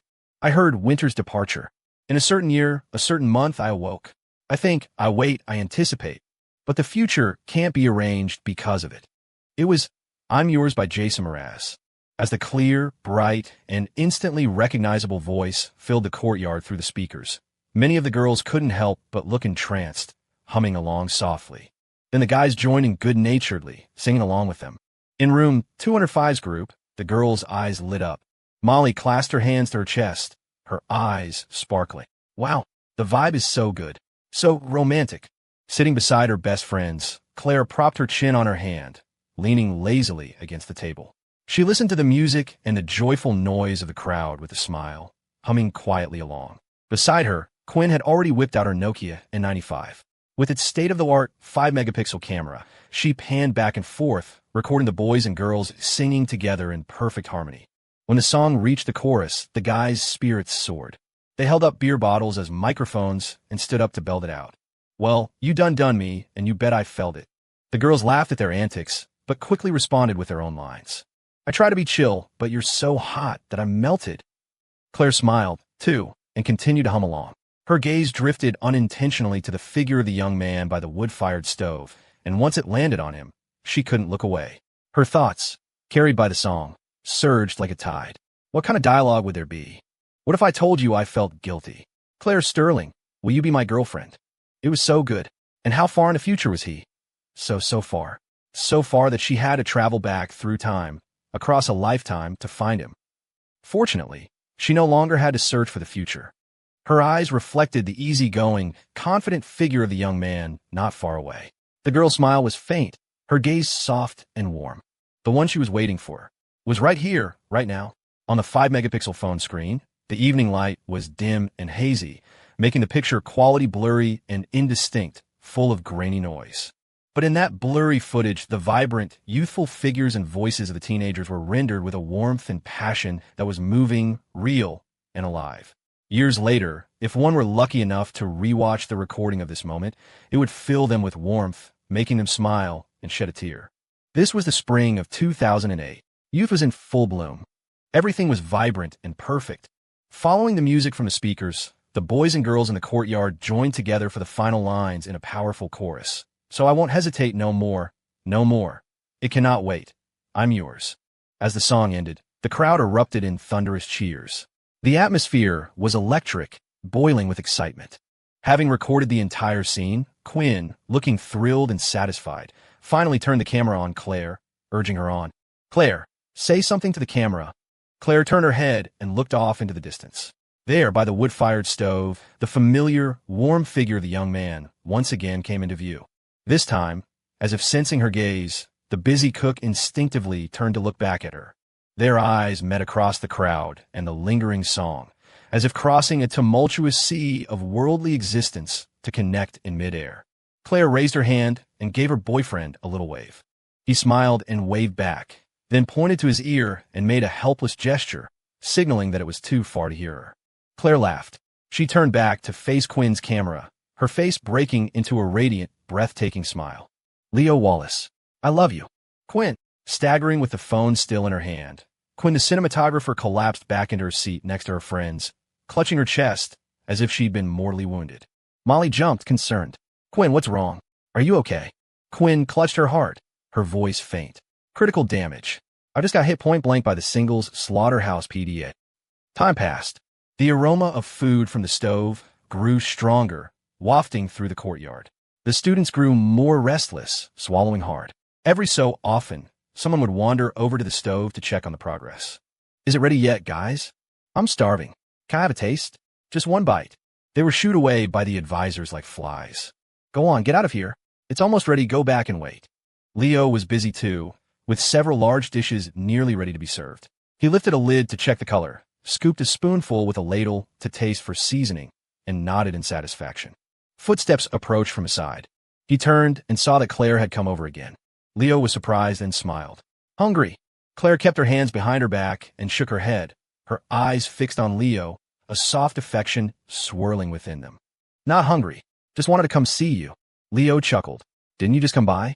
I'm almost done here. As he spoke, he casually picked up a cumin-dusted rib from a nearby plate and held it to his girlfriend's lips. Here, have a bite to tide you over. Oh, I just washed my hands, they're not dirty. Before he could finish, the young woman had already opened her mouth without hesitation and bitten down on the rib. At the same time, she also enclosed his fingers in her mouth. A sudden moist, warm, and soft sensation shot through his fingertips. Leo froze, staring dumbly at his girlfriend. Claire met his gaze without flinching, her eyes clear and innocent, still holding the rib and his fingers in her mouth. Her tongue, as if by accident, gently licked and touched them. Leo snatched his hand back as if he'd been electrocuted. His heart nearly jumped to 360 beats per minute. He took a deep breath, forcing himself to remain calm and composed, pretending nothing had happened. So, how are the ribs?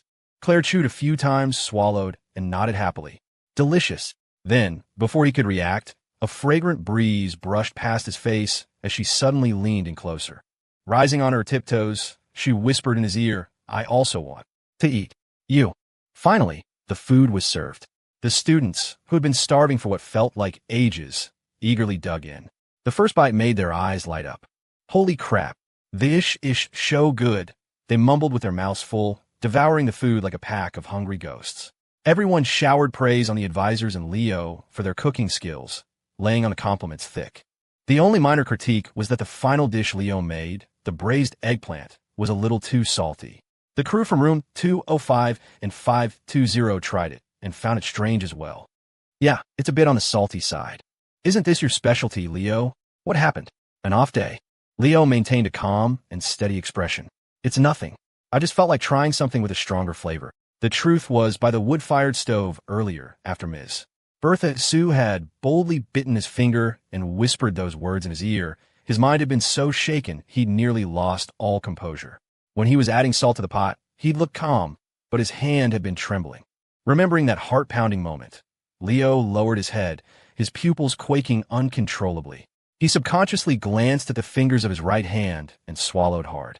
Then he looked at his girlfriend, who was sitting beside him, eating with a serene and focused expression as if nothing had happened. Sensing his gaze, Claire looked up, her expression innocent. Then, as if it were the most natural thing in the world, she stuck out her tongue and lightly licked her lips. Leo, A miniature cartoon version of himself, inside his head, nearly had a nosebleed that shot 10 feet into the air before keeling over. What a 1,000-year-old nine-tailed fox. What do you do when your girlfriend's flirting is lethal? Waiting online, it's urgent. Anyone with a girlfriend, please help. If you don't have one, never mind. With some food in their stomachs, the students were re-energized and the drinking began in earnest. The atmosphere at the tables instantly became even more lively. The 2 advertising classes and the 1 media studies class often had public lectures together, so they were all quite familiar with each other. Now, the guys from media studies came over with glasses in hand, throwing down a challenge. 1 class of media studies against both of your advertising classes. This immediately provoked the guys from the advertising classes to slam their hands on the tables in indignation. Who the hell do you think you are, talking that big? The more aggressive ones popped open their beer bottles and shouted back, "Bring it on. If we don't drink you all under the table today, we'll quit advertising for good." The more reserved girls in the advertising classes felt their male classmates were being too conservative. One by one, they also stood up, beer bottles in hand, looking valiant. Normally, I can't be bothered to drink. But are there really some small fry from media studies who don't know their place? Come on, who dares to chug a bottle with me first? With that, the girl raised her bottle and downed it heroically. In a flash, it was empty. She turned it upside down to show the crowd, her presence commanding. The advertising students erupted in a thunderous wave of cheers and applause. Advertising class rules. After that, the battle devolved into a free-for-all. Aside from the inter-class skirmishes, the advisors were also prime targets for the students' mischievous attacks. Normally, they wouldn't get such an opportunity. Today, if they could manage to drink the advisors under the table, it would be a true victory. Ms. Sullivan, the school's acknowledged beauty among the advisors, usually had a formidable presence that kept students at a distance. Today, everyone was eager to see what the domineering Ms. Sullivan would be like when she was drunk. Alex, the advisor for the advertising class, tried to step in and take the drinks for his beautiful colleague. He stood up with a glass in his hand, looking righteous. "Don't force Ms. Sullivan to drink. If you want to drink, come at me." The students turned to look at him, and their eyes lit up. Well, look who's volunteering to be sacrificed. All right, let's take this one out first. Alex's words were brave, but his tolerance for alcohol was not. After just 3 or 5 glasses, his face was flushed, and he was already swaying unsteadily. In the end, it was a bemused Ms. Sullivan who had to help him sit down. "If you can't hold your liquor, don't try to be a hero." Seeing the students eagerly preparing to press their advantage, Ms. Sullivan simply picked up a glass herself. Facing the crowd that had gathered around, she declared fiercely, "If you want to get your advisor Alex drunk, you'll have to get through me first." What followed was a display of drinking prowess that stunned the entire audience. Ms. Sullivan effortlessly downed 3, then 5 bottles of beer without so much as a change in her expression. In fact, she ended up drinking several of the male students under the table. The crowd gasped in amazement. Holy shit, Ms. Sullivan is a legend. At the next table, the friends from room 205 and 520 watched in awe. Ms. Sullivan is a beast, and Alex, with his low tolerance, trying to be the hero, he completely fumbled that one. Our advisor is so embarrassing, huh? Leo also watched, offering a righteous critique.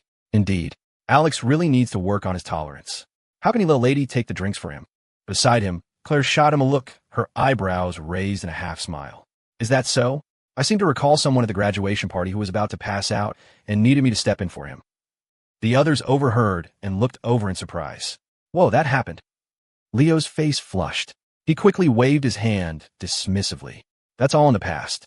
Now, I could drink anyone under the table. I could take on 10 of you at once. The boast had barely left his lips when at least a dozen students from the neighboring advertising and media studies classes surrounded their table, glasses in hand. They stared at Leo, their eyes glowing like a pack of wolves. Take on 10, you say? What a coincidence. There's about 10 of us. Leo, old boy, how about we start with a little warm-up? Leo had been careless. He had never imagined that, aside from the advisors, he, the campus queen's boyfriend, would also be the primary target for everyone. But the challenge had been issued. With a grim determination, he nodded and raised his glass. Let's do it. Cheers. And once it started, there was no stopping it.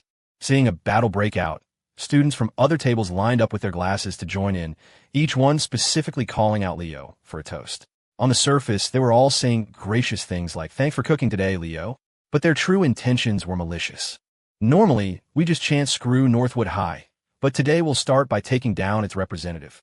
Before long, Lily Lou also came over with a glass. But seeing Leo drowning in a sea of challengers, she couldn't help but chuckle. She turned to Claire beside her. How about we have one? The last time they had a drinking contest was, well, the last time, a game of pool at the Dynasty Lounge. And that one-on-one showdown at the barbecue stand by the school's east gate on a crisp autumn night. Now, the competition and animosity were gone. The outcome had long been decided. Claire smiled faintly and raised her glass, clinking it against Lily's. Cheers! She actually admired the it girl of the humanities department. She appreciated her straightforward and frank personality. Beneath her gentle exterior was a stubborn persistence that refused to admit defeat. After all, not many people would have the guts to try and steal my man. Even in defeat, she lost with honor. The two women drank, downing their glasses in one go before standing side by side. Looking at the poor soul being bombarded with toasts not far away, they both couldn't help but laugh. Lily tilted her head slightly toward Claire, her tone sincere and filled with emotion. I still remember what you said to me in that karaoke room. At the time, I just thought you were bluffing. 100 couples, 1,000 couples, 1,000,000 words of love. Who could really be willing to entrust their life and death to someone else? I never thought you'd actually teach me a lesson with your actions. Claire raised an eyebrow. You flatter me. Lily looked at Claire, hesitated for a moment, then asked again, at that moment, weren't you afraid? The question made Claire pause. A faint smile touched her lips. Of course I was afraid. As she spoke, she looked up at her boyfriend, still being besieged with toasts. Countless memories flashed through her mind, causing her to momentarily lose focus. But I was more afraid of losing him again. After 3 rounds of drinks, the atmosphere in the courtyard was reaching its peak. Someone turned the sound system back on and started singing karaoke. The others, re-energized, all rushed to volunteer whether they could sing or not, eager to grab the microphone and belt out a few lines. After all, it's a universal truth. The third best singer in the world is the original artist. The first and second best are yourself in the shower and yourself after a few drinks. After several students had taken their turns, they were still hungry for more. Someone started egging on the advisors, shouting for them to sing a couple of songs. The students from advertising class 1 saw their chance to set up their advisor, Alex. Marco bellowed with all his might, let's get Alex and Ms. Sullivan up there. The crowd erupted in cheers and whistles, and Alex and Ms. Sullivan were pushed onto the makeshift stage. The student managing the music selection astutely chose a male-female duet, Lucky by Jason Mraz and Colby Calais. The melody began to play softly. Ms. Sullivan started with the female part, her voice sweet and pleasant, earning a round of applause. In contrast, Alex stood nervously beside her, his voice tight and trembling when his part came. When it was time for the chorus, the student started chanting again. Hold hands! Hold hands! Alex, flustered and embarrassed, frantically waved at the students below, trying to get them to stop. Ms. Sullivan, slightly buzzed from the drinks, was much more composed. She turned to Alex and chided him. What's a grown man like you so shy about? I'm not scared. What are you afraid of? With that, she boldly threw an arm around his neck and flashed a cool thumbs up at the crowd. That one sudden, intimate gesture sent the students below into a frenzy of screams and whistles. Alex, however, was so flustered his singing went completely off-key, which only made the crowd roar with laughter. After the 2 advisors finished their song to thunderous applause, the students started clamoring again, this time for the famous Northwood High Singles Slaughterhouse CP to perform. The suggestion was met with near-unanimous approval. Singles Slaughterhouse CP, let's go. Sing One Headlight. At last year's Freshman Welcome Gala, Leo's second guitar performance, where Claire had walked through the crowd with a bouquet of flowers to join him on stage, had left a profound impression on nearly everyone in the humanities department. The chants grew louder, like a rising tide.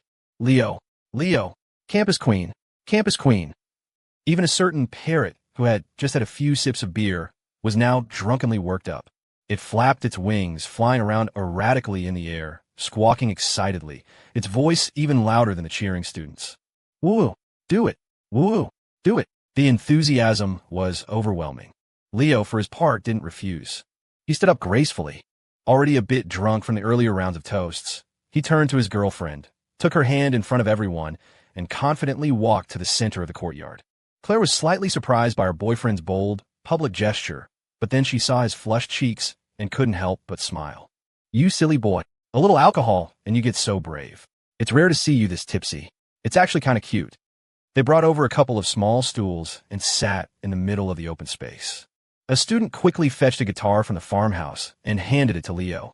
Sitting beside his girlfriend, Leo held the guitar and bowed his head slightly to tune it.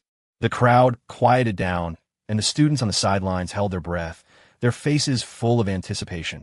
The next second, Leo took a deep breath and strummed the strings. Crash! He'd used too much force and, not paying attention, fumbled the guitar, sending it clattering to the ground. Everyone. Claire didn't know whether to laugh or be angry. She gave him a light slap. Are you going to be okay? Leo himself was embarrassed. My hand slipped. Let's try that again. He shook his slightly dizzy head, picked up the guitar, and held it again. Taking another deep breath, he strummed the strings. The familiar intro to One Headlight flowed from the guitar, filling the night air. So I'm down to one headlight, but I'm seeing you just fine. He sang the first line, effortlessly pulling everyone into the song's cool, determined mood. Claire smiled, raised the microphone to her lips, and smoothly came in with the second line. I'm just trying to get you in to this home of mine. The same song, sung again 6 months later, but in a different setting with a different state of mind. Half a year had quietly passed.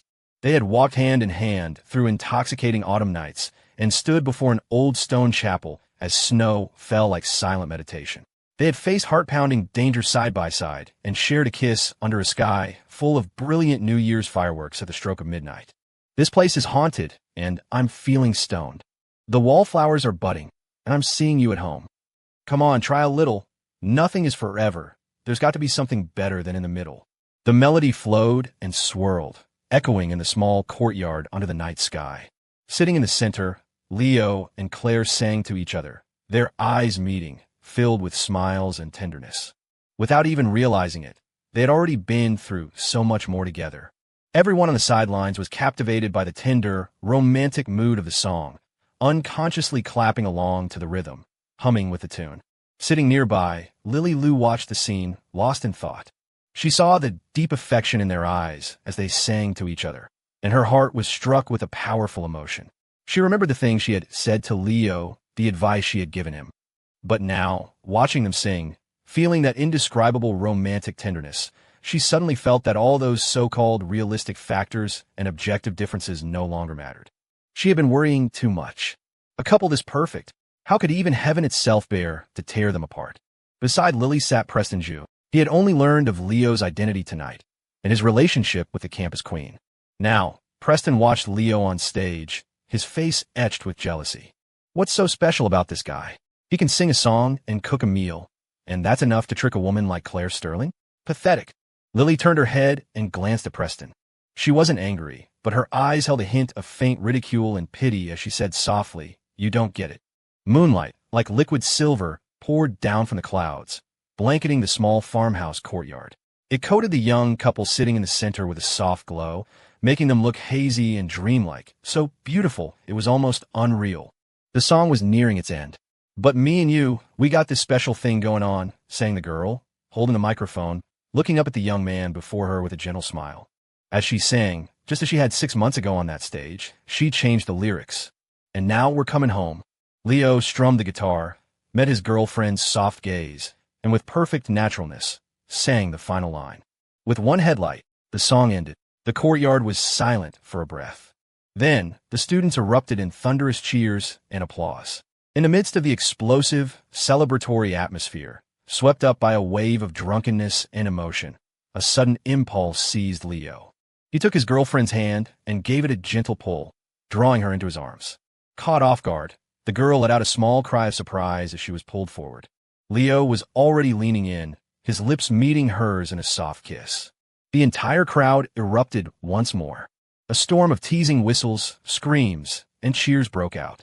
Even Claire's most die-hard fans were clapping and cheering with genuine sincerity, even as their hearts bled and tears streamed down their faces. They're so good together, so perfect. Goddamn Northwood High. The kiss ended. Their lips parted. Amidst the roaring cheers and whistles, Leo, his mind hazy with drink, finally couldn't help but ask the question that had been on his mind for the first time.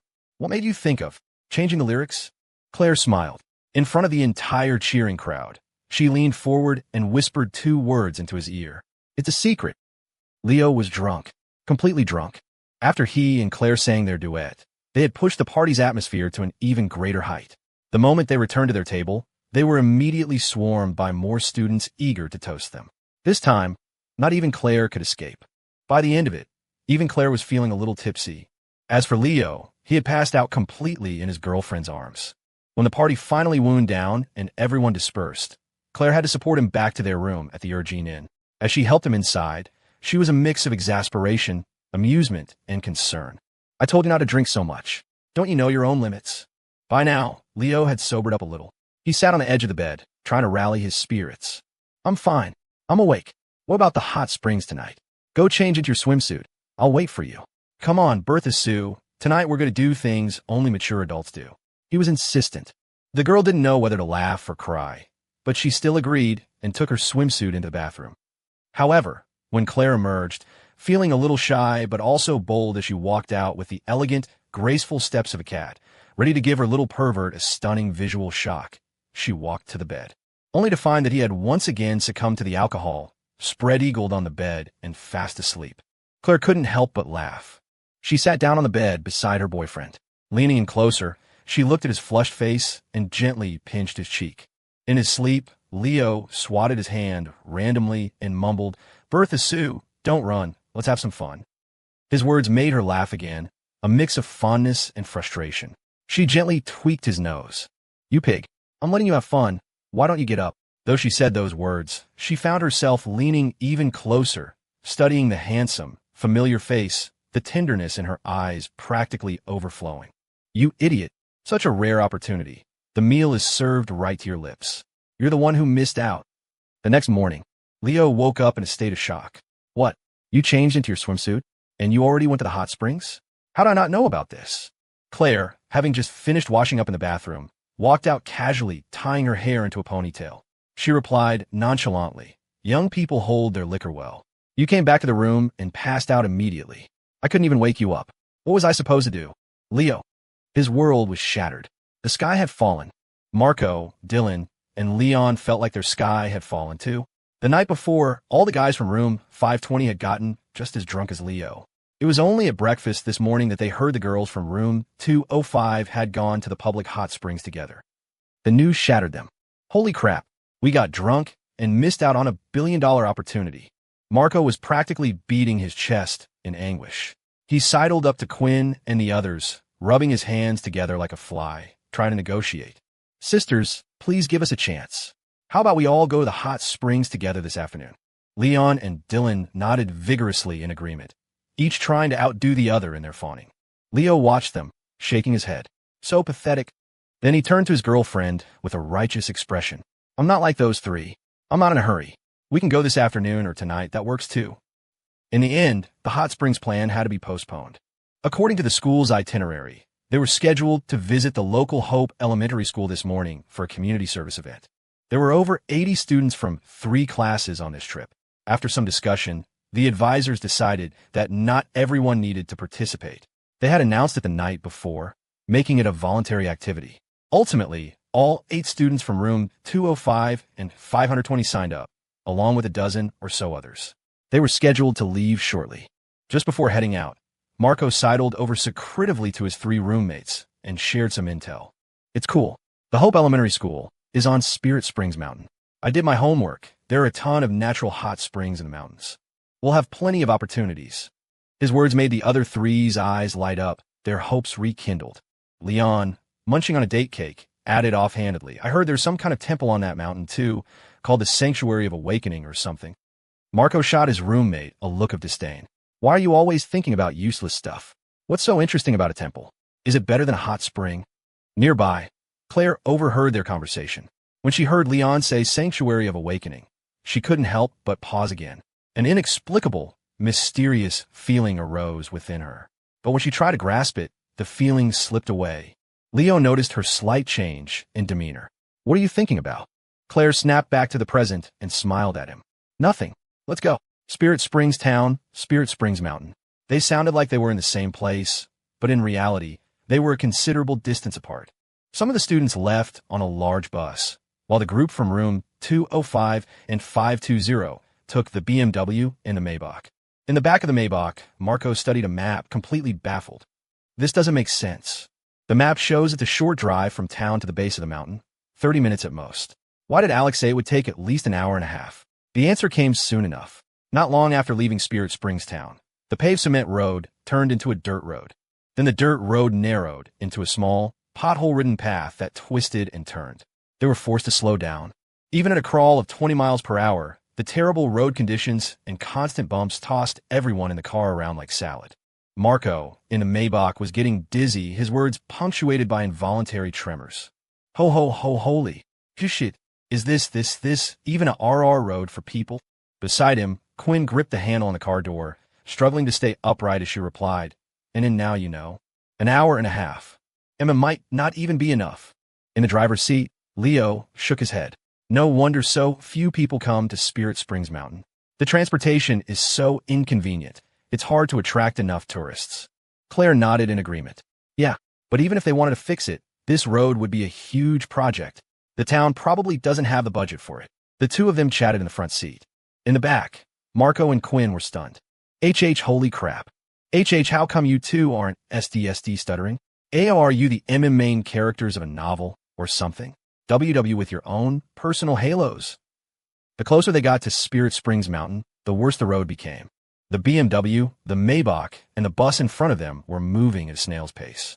Even reasonable, the parrot, who had been in the BMW, found it too slow and flew out the window for some fresh air. It zipped forward, then zipped back. Finally, it flapped its wings a couple of times and landed gracefully on the Maybach's hood ornament, letting out two powerful squawks. Giddy up, giddy up. The Maybach #. The parrot had a grand time flying around outside, but didn't last long. Soon, it flew back into the Maybach, looking dejected, and landed meekly on its owner's lap. Damn, too damn. Marco gloated. Serves you right for showing off. Worn out now, aren't you? Leo glanced at the droopy parrot on his girlfriend's shoulder and chuckled. As we get closer to the mountains, the humidity increases. I guess it can't handle it. Claire frowned slightly, confused. Our apartment complex is by the sea, and it's pretty humid there, but I've never seen it like this. Maybe it's going to rain. Quinn looked out the window. The sky was a vast, cloudless blue. I don't think so, it doesn't look like it. Marco scoffed. This dumb parrot isn't a dragonfly. How could it predict the weather? With that one sentence, he managed to offend the great parrot. Reasonable was not pleased. It whipped its head around, glared at Marco, then turned to Quinn to righteously snitch. He stole your crops. This morning. Quinn paused. She remembered that she hadn't had a chance to check her garden grab game since leaving this morning. She pulled out her phone. One glance was all it took. Her expression darkened instantly. Marco. Shaw. Marco's face paled. QQ Quinn, let me explain. The next second, Quinn lunged at him, claws out. Explain my ass. You crop thief, prepare to die. The sound of Marco's screams echoed from the back of the Maybach. You stupid bird. I'm not done with you. Quinn, have mercy. Thankfully, they had left early that morning. Still, the journey took a full hour and a half. By the time they reached the base of Spirit Springs Mountain, it was almost 9:30. The bus in front had already pulled over and shut off its engine. Leo and the others parked their cars in a clearing and got out. The other students were also getting off the bus, their faces pale. They had clearly been shaken up by the ride, and some even ran to the side of the road to throw up. One student went up to Alex. Are we at the Hope Elementary School yet, Alex? Alex waved his hands. We're not even close. The school is on the mountain. The road up is too rough for these vehicles. We have to wait for people from the village to come down and get us. Before he could finish, a series of loud popping sounds, accompanied by a cloud of dust, came from up the mountain. Everyone looked up. A line of 5 or 6 diesel trikes came rumbling down the mountain path with surprising gusto. The driver of the lead trike was a man in his late 50s with tan skin and graying hair, but he looked incredibly energetic. He hopped off the trike and strode over, grabbing Alex's hand with his own large, rough hands and shaking it vigorously. You must be advisor Alex, right? I'm Zhao Jiafeng, the chief of Pending Village. I came especially to pick you and the college students up. It must have been a long journey for you all. Alex winced as Chief Zhao's powerful grip squeezed his hand. He finally managed to pull it free and responded with a polite smile. Not at all. Not at all. We're the ones troubling you. Chief Zhao's eyes widened, and he waved his hand dismissively. Trouble my ass. You're college students. Just like our teacher's son, you're intellectuals, cultured people. It's an honor for us rough folks to be your drivers. He turned and yelled at the villagers on the other trikes. Isn't that right? The villagers nodded enthusiastically, their faces breaking into honest smiles. Chief Zhao looked pleased, then turned back, rubbing his calloused hands together in slight embarrassment. It's just, the road conditions up here aren't great. You'll have to ride in the trikes. I'm sorry for the inconvenience. The beautiful advisor, Ms. Sullivan, also came over and said with a smile, Chief, don't say that. We're already so grateful that you came to pick us up. The students from our university aren't coddled. This is nothing. The other students, hearing the conversation, chimed in. That's right. Don't worry about it, Chief. Riding a trike sounds like fun. Only Preston Zhu, standing off to the side, was grumbling under his breath. Shit, I have to ride up the mountain in this piece of junk? What kind of backwater place is this? He hadn't been interested in the Hope Elementary School at all. He had only come because Lily Lu was coming. Lily shot him a cold glance. You can leave now if you don't want to be here. No one is forcing you. She turned and walked toward her classmates. Preston watched her go, cursed under his breath, and reluctantly followed. Chief Zhao breathed a sigh of relief, his face beaming. All right then, let's all get on. Teacher's son and the kids are waiting for us. Marco was re-energized. Diesel trikes. This is awesome. Chief, can I ride shotgun with you? Soon, the engines of the 5 or 6 trikes roared to life, carrying the students up the mountain in a cloud of dust. The sound of a certain Marco's trembling screams echoed across the mountainside. CH, Chief, I regret this. Let me go back to the cargo bed. Away. The mountain road was even bumpier than the stretch from the town to the base of the mountain. The villagers of Pending Village were probably used to it, sitting in the driver's seats of their diesel trikes with a calm composure, some even having the time to light up a cigarette. But the students in the back were being tossed around for the second time that day. Every so often, they'd hit a sharp turn. The villagers would expertly drift the trikes around the corners, while the students in the back had to cling desperately to the railings to avoid being thrown out. In the chief's trike, Molly was screaming her head off, clutching tightly to her boyfriend Leon's arm. Leo instinctively pulled Claire into his arms. Be careful, hold on tight. Claire wasn't actually scared, but being held by her boyfriend, feeling the warmth of his embrace and his dependable, reassuring presence, made her close her eyes in contentment. She snuggled deeper into his arms, finding a more comfortable position. In the front passenger seat, Marco, sitting next to the old chief, was terrified by the man's fierce and untamed driving skills. Holy crap, this is terrifying. Somebody save me. Aya. Then he turned his head. He saw the 2 couples in the cargo bed behind him, clinging to each other intimately. Marco's composure shattered. Double damage. Holy crap. Can't you dog couples give a single guy a break, even at a time like this? In that moment, Marco missed his Gotham brother more than ever. He let out a tragic cry. Dylan, where are you? I miss you. Aya. At that very same moment, on another trike not far behind, Dylan was also frozen in terror, his mouth wide open, unable to scream. Next to him, Jade Jiang kindly wrote on a small whiteboard and handed it to him so he could hold it up in front of his chest. Aoeawa. The Gotham brothers, never failing to deliver, no matter where they were. After getting used to the bumpy ride, Leo kept a protective arm around his girlfriend while striking up a conversation with the old chief in the driver's seat. Chief, is this the only road up the mountain? Do you always have to use these trikes to get up and down? The old chief replied casually, You bet. These trikes might look old, but they're the most convenient things up here on the mountain. Some city folks come to visit in their SUVs or big Jeeps, but they can only try driving up when the weather's good. On a rainy day, when the road is slippery and the streams are high, even those fancy cars don't dare to come up. Molly, huddled in Leon's arms, listened to the chief and looked at the treacherous road, patting her chest in lingering fear. A place like this, I wouldn't dare drive here even in good weather. Claire also asked the chief, if the mountain road is so difficult, is it inconvenient for the children who attend the Hope Elementary School? The chief sighed with emotion. You're telling me, the kids from the villages can't afford to ride these trikes. We can't even afford the fuel. They walk here on their own 2 feet. By the end of the day, their feet are covered in blisters. It's painful, but these are all poor kids from the mountain villages. They're just grateful to have a place to study. They wouldn't dare complain about this or that. Leon, who also came from a rural background, felt a connection to what he was hearing and nodded emphatically. The chief is right. It's not easy for kids in the mountains to get an education. Molly was also moved murmuring, "When I was little, my parents drove me to school, and I would still throw a tantrum and not want to go." Claire offered a quiet observation. "The easier something is to obtain, the less it is cherished." Leo added with a touch of melancholy, "The poorer the place, the more precious and rare the acquisition of knowledge becomes." In his past life as a teacher, he had spent a short time teaching in the mountains and giving lectures. He had seen with his own eyes the hunger and respect that the children in the mountains had for knowledge. They all wanted to leave the mountains, but how many of them could actually do it? Their impoverished families couldn't provide them with financial support. In the simple, innocent minds of those village children, the only way to change their fate was the 4 words that city children heard in their classrooms until they were sick of them: study hard. Some treated it as a boring slogan. Others, however, would travel over mountains and rivers, through countless hardships, clinging to it stubbornly and firmly, as if it were a life-saving straw, their only hope. Even Marco in the passenger seat forgot his motion sickness, his face full of emotion as he listened. Man, to be able to run a Hope Elementary School in these mountains, that's a truly virtuous deed. Incredible. The old chief looked deeply convinced. "You bet. Our Hope Elementary School was single-handedly established by Teacher's son. Everyone in the 10-plus villages around here considers him a great benefactor."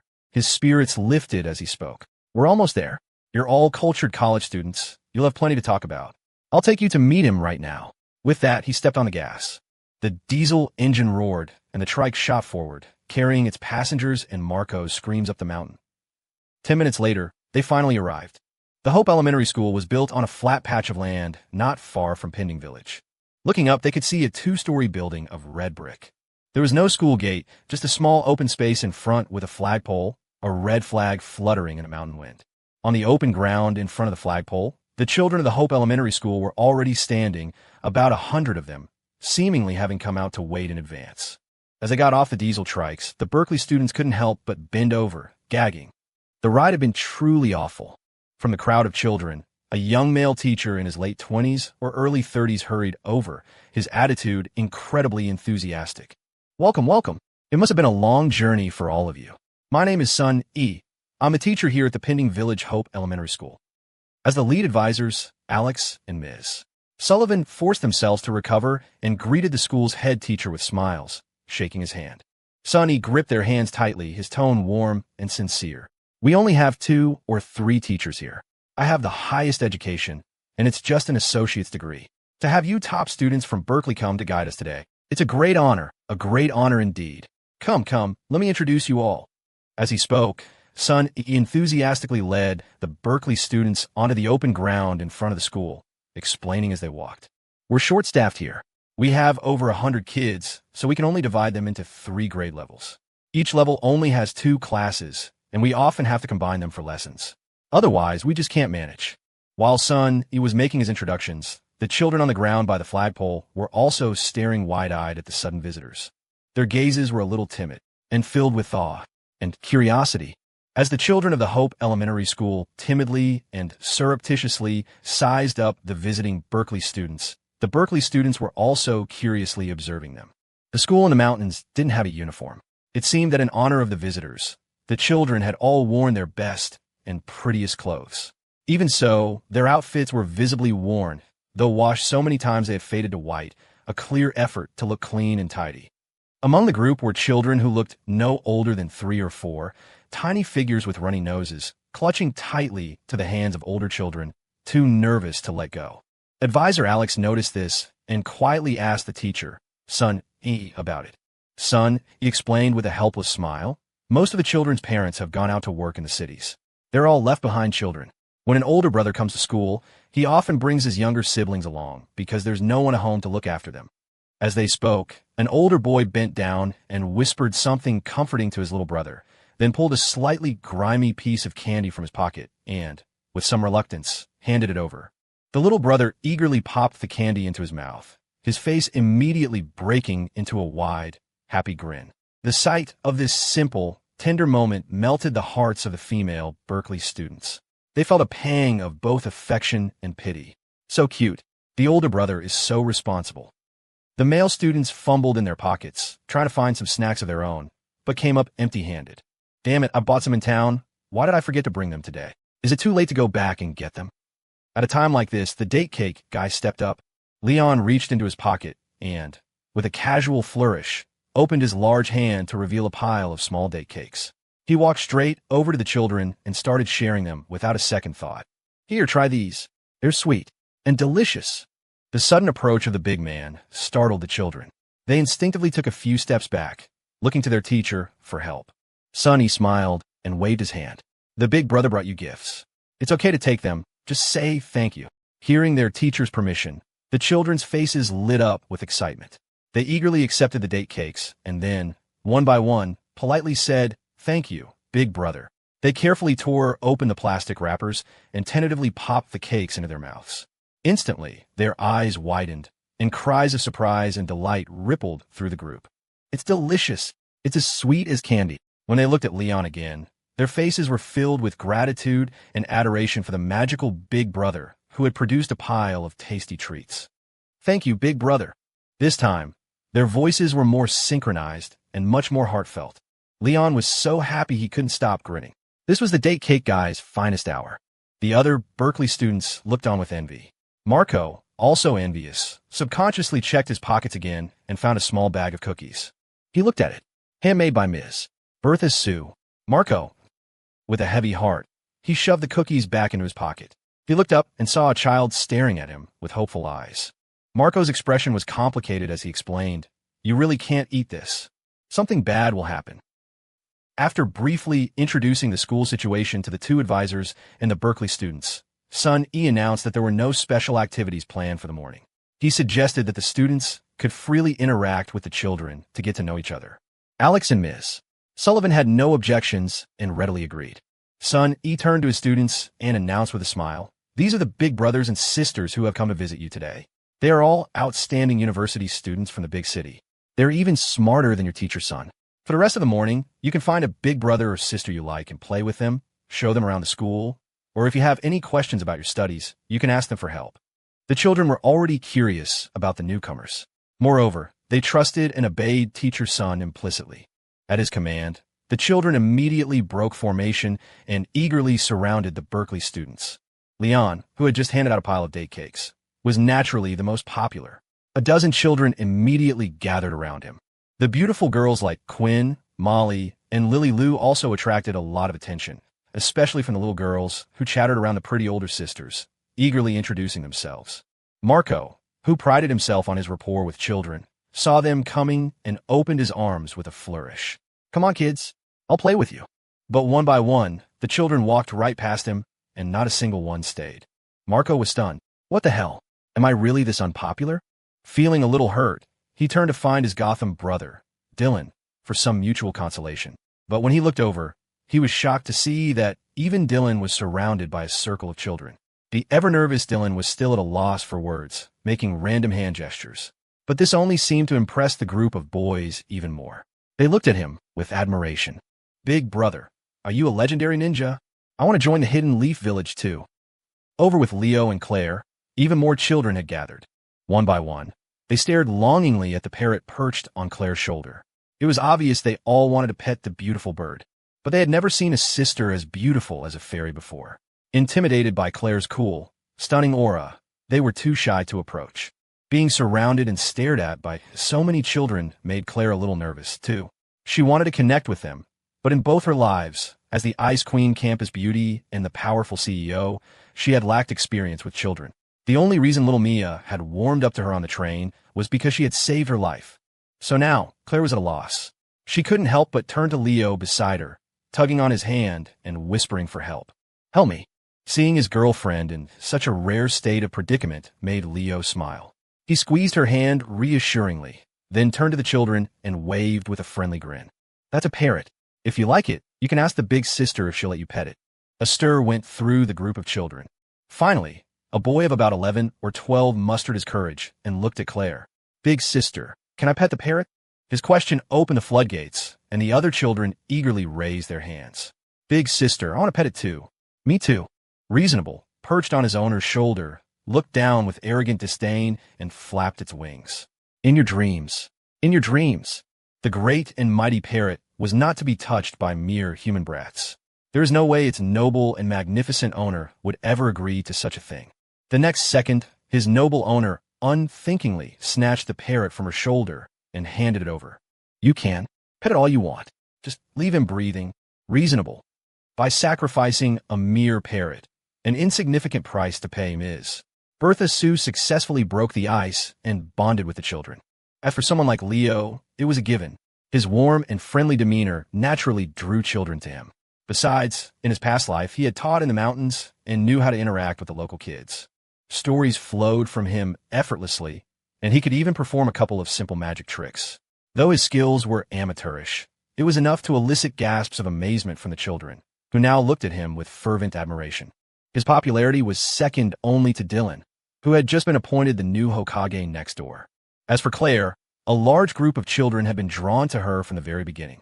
But compared to the other girls like Lily Lou, Molly, and Quinn, her beauty was too striking, too stunning, like a fairy. Combined with her cool aura, it made people subconsciously timid and reluctant to approach.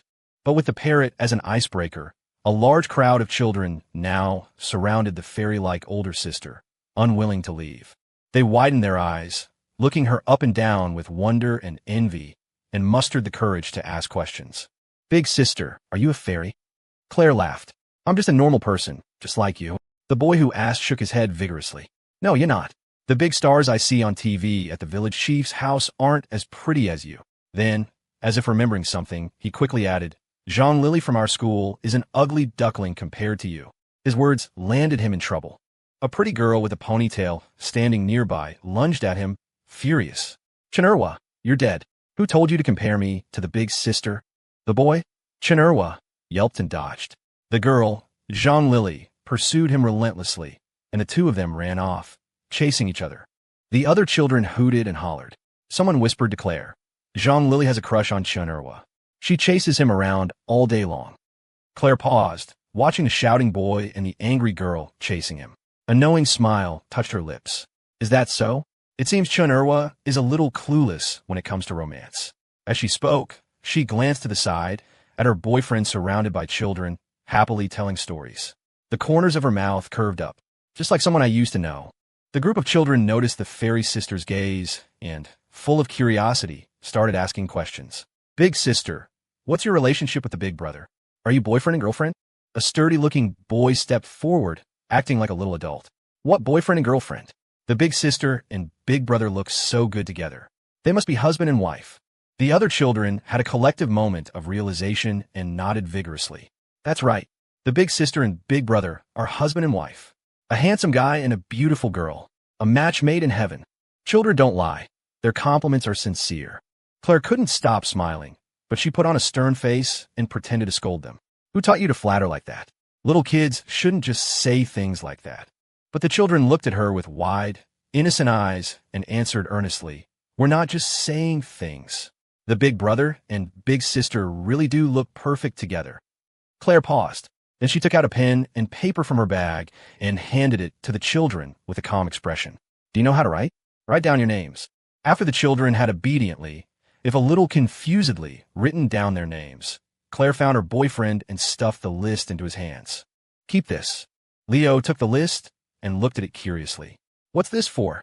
Claire's expression didn't change. The guest list. We'll add an extra table for them at the wedding. Leo, question mark. At noon, it was time for lunch. The school didn't have a proper cafeteria. When son E first took over, he had painstakingly built a kitchen himself, brick by brick. He usually cooked lunch and dinner for the children himself, with villagers sometimes coming to help. Today, that job fell to the advisors and Leo. Having just done it the night before the farmhouse, they were much more practiced and efficient this time around. One clever Berkeley student saw another opportunity and raised his hand. Why don't we let the campus queen show off her skills today? Before he could finish, he was swiftly dragged away by the members of room 205 and 520. They pulled him into a corner and gave him a sound beating. These are the future of our country, they lectured as they pummeled him. How could you suggest something so horrific? Are you even human? Chunurwa, who had just escaped Jean Lily's pursuit, looked at Claire curiously. Big sister, can you cook? Claire paused, thought for a moment, then nodded and shook her head. What I make? Most people don't seem to be able to stomach it. Chunurwa was confused. He scratched his head and happened to see a small bag of cookies peeking out of Claire's open bag. Hey, cookies. Did you make them yourself, big sister? The young boy had unknowingly asked a life-or-death question. Claire nodded with a soft and seeing the boy's eager expression, she hesitated, then offered a kind warning. These are a little hard. Most people can't chew them. But Chun Erwa was unfazed. No problem. I have strong teeth. The people in my village say I can chew on rocks, and it would still taste good. He eagerly took a cookie from Claire, popped it in his mouth, and chewed a couple of times. A sound like grinding metal came from his mouth. But Chun Erwa's expression remained unchanged. He puffed out his cheeks and chewed with all his might. With a few loud crunches, he broke it down, gave Claire a thumbs up, and mumbled, "Delicious." Claire was genuinely surprised and impressed. Her affection for the simple-minded boy skyrocketed. Not many people can appreciate my cooking. Does the wedding still need a ring bearer? She was delighted. But the next second, Chun Erwa turned his head and, with a pained expression, secretly spat the cookie out. Remembering the sour, metallic taste, the 11-year-old boy's pupils quaked. Teacher Sun's proverbs are right. Nobody's perfect. Even a fairy sister has her flaws. In the kitchen, advisors Alex and Ms. Sullivan were washing and chopping vegetables, leaving Leo and Sun E to manage the cooking. As they worked, they chatted.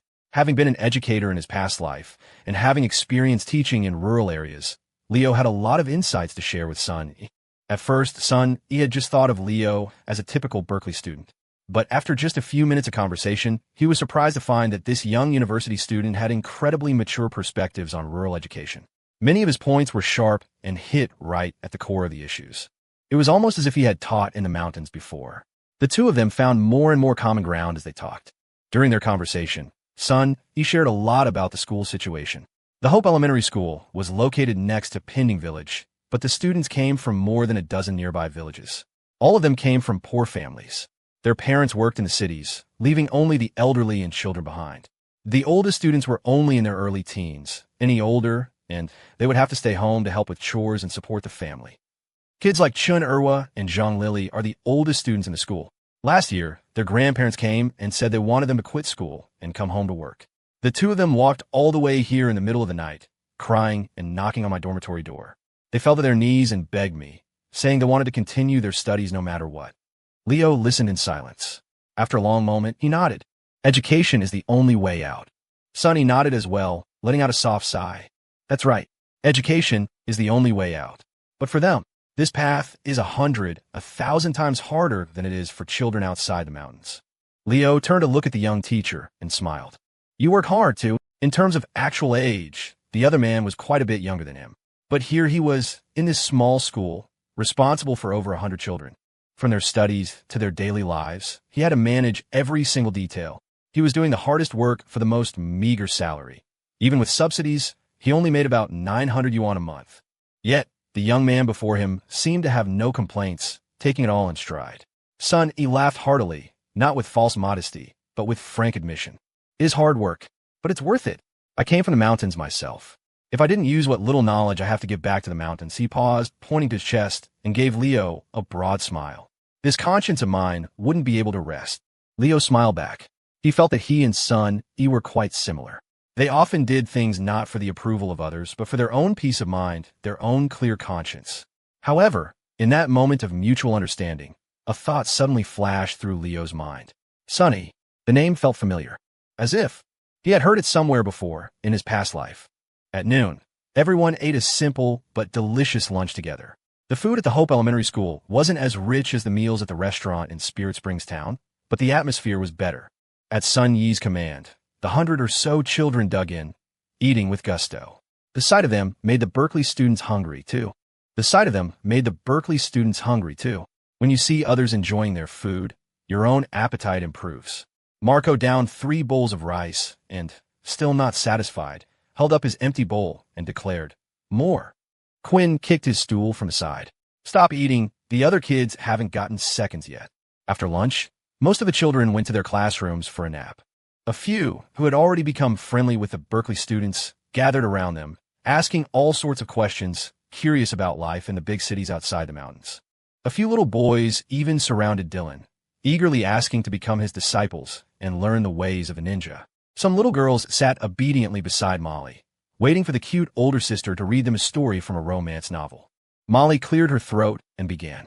The cold and aloof female, CO, grabbed her delicate little husband by his slender neck and kissed his thin lips fiercely. Before she could finish the first sentence, the book was snatched from her hands by Jade. This is beyond their grade level. Pick another one. Marco spotted a few little boys squatting on the steps, fiddling with a handheld game console. He jumped up with a laugh. Caught you. Playing video games, are we? Fess up. Did you steal your allowance to buy it? I used to do that too when I was a kid. The next second, the boys held up the empty plastic shell of the console and looked at him with clear eyes. We found the shell in the trash pile. Big brother, have you ever played a real video game? Are they expensive? I collected trash during winter break and saved up 15 yuan. How much more do I need to buy one? Marco was speechless. He turned away, his pupils quaking violently. Oh my God, I'm a terrible person. Leo and Claire witnessed all of this. Leo smiled. Everyone seems to be getting along well with the kids. Claire nodded, then shook her head, her voice soft. The children here have it tough. From her conversations with some of them, she had also learned about their individual stories. Leo sighed. They do. Coming here and seeing this. It weighs on you. Claire nodded and looked at her boyfriend. I want to do something for them. Coming from anyone else, that might have meant buying some textbooks and snacks. A small, well-intentioned gesture. But coming from the daughter of the Sterling family, the words carried a different weight entirely. Leo smiled. There's not much we can do, really. The most important, most precious things, this school and their teacher's son, have already been given to them. For the children in the mountains, the most important things were just two simple words: opportunity and hope. And this school, standing in the middle of Spirit Springs Mountain, was the very symbol of that hope. Claire understood and nodded in agreement. But as her gaze swept over the dilapidated school building, a thoughtful expression crossed her face. Perhaps, at the very least, we could help them renovate the school. Leo followed her gaze to the two-story building and nodded unconsciously. Yeah, it is a bit rundown. Other things don't matter as much, but the children's safety is important. However, as those words left his mouth, Leo himself suddenly froze. It was as if something had flashed in his mind, but he couldn't quite grasp it. And he wasn't the only one. Hearing his words, Claire also paused for a moment. In that instant, she too had an inexplicable, indescribable feeling. They instinctively looked at each other. What are you thinking? Claire asked. Leo hesitated, then shook his head. I can't put my finger on it. What about you? Claire frowned slightly, as if trying to remember. Then she also shook her head. Me too. I feel like I thought of something, but I can't remember what it was. Everyone, at some point, experiences a sense of déjà vu when faced with an unfamiliar situation or scene. It's the feeling that you've seen it all, experienced it all before, at some other time, in some other place. For a moment, Leo and Claire each tried to chase that fleeting feeling, to pin down the source of the uncanny familiarity, but came up with nothing. They let it go, pushing the strange sensation to the back of their minds. It was still early. While the others were taking a lunch break, the young couple held hands and wandered through the small school grounds. They walked side by side up the stairs to the second floor and stepped into a classroom. The room was simple, almost dilapidated. The walls were a faint yellow. The blackboard was streaked with the white ghosts of old chalk marks. The desks and chairs were worn, and the ceiling fan looked like it might wobble free at any moment. Above the bulletin board at the back of the room, a red banner proclaimed in faded letters, "Study hard and improve every day." Time seemed to have frozen here, sometime back in the 80s. Yet, the place held a strange power, a quiet magic that inexplicably settled the soul. Leo instinctively walked to the back left corner of the room, to the seat by the window. He pulled out the chair and sat down. He settled in for a moment, then smiled. This feels a lot like high school. I usually sat right here, he said. Perfect spot for slacking off and taking a nap. Claire crossed her arms, a playful look on her face as she tilted her head. You'd sleep even if you had a teacher as beautiful as me. Leo froze, then caught on, a grin spreading across his face. Oh, I see. So they were playing roles now, were they? He immediately played along, standing up with a serious, straight face. Teacher, you may be beautiful, but your class is incredibly boring. You can't blame me for falling asleep. Professor Bertha Sue glided elegantly toward the slacker student, Leo Hammer. She leaned in close, a half-smile playing on her lips. Oh, she purred. So, you're saying you've already mastered the material, Mr. Wallace. Leo didn't blush in the slightest as he launched into his boast. Of course, I'm a natural genius. I could ace any subject with my eyes closed. He paused, then added, Oh, by the way, teacher, what class is this again? A sly smile touched Professor Sue's lips. She leaned in even closer, her stunning face just inches from his, and whispered, "Physiology." Leo's eyes widened. He recoiled. Holy shit, is this a scene that can even get past the censors? Isn't this a little too much? But as he leaned back, the girl's hand shot out, grabbing the collar of his shirt. With a tug, she pulled Leo Hammer right back, their faces once again a breath apart. Her smile was pure mischief. "What's wrong, Mr. Wallace? Is this a subject you're not familiar with?" Leo recovered, seeing the look of triumphant glee on his girlfriend's face. He raised an eyebrow. "You're right, I'm not. How about you help me with some tutoring, Professor Sue?" This time, it was Claire's turn to be stunned. A faint blush crept up her cheeks, and she tried to pull back. "No tutoring for you. You're too dumb. It would be a waste of my time." But before she could retreat, he grabbed her hand and pulled her back, reversing their positions. Looking down at his girlfriend, Leo's lips curved into a matching smile. Giving up so easily? That's not a very professional attitude for a teacher, is it? They were face to face again, so close he could feel the warmth of her breath. The atmosphere in the old classroom shifted, growing thick and charged. The air itself seemed to warm. The girl's eyes softened, turning liquid and warm. She tilted her head up slightly. Leo smiled, understanding completely, and leaned down to kiss her. The classroom door creaked open. The couple froze. They turned their heads in perfect sync. Standing in the back doorway were Chun Erwa, Zhang Lily, and a few other 7- and 8-year-old kids, their mouths hanging open as they stared. The air solidified into a delicate, awkward silence. A little boy spoke up timidly. "Big brother, big sister, what you guys doing?" Leo's mind raced. Without missing a beat, he said, "We're in class." Then he added with righteous conviction, "Your big sister is teaching your big brother a lesson." The younger kids looked confused. Chun Erwa and Zhang Lily, a bit older, eyed the couple's intimate, face-to-face posture with skepticism. A lesson? Like this? Leo's mind continued to spin, but before he could come up with another excuse, his girlfriend beat him to it. Big brother wasn't paying attention in class, so big sister is disciplining him. Leo nodded furiously. Right. That's exactly it. Before he could finish, before he even knew what was happening, the girl's slender hands grabbed his arm. In a single, fluid motion that was almost second nature to her, she spun, dropped her shoulder, and sent him flying. The world tilted, and the next thing he knew, he'd been flipped over her shoulder and landed squarely on his ass on the dusty floor. Leo, ? Having executed a flawless shoulder throw, Claire dusted off her hands and looked nonchalantly at the stunned children in the doorway. "This is what happens when you don't pay attention in class," she announced. "Got it." Still dizzy from the fall, Leo staggered to his feet, nodding at the children with a straight face. "That's right. So you should all learn from my mistake.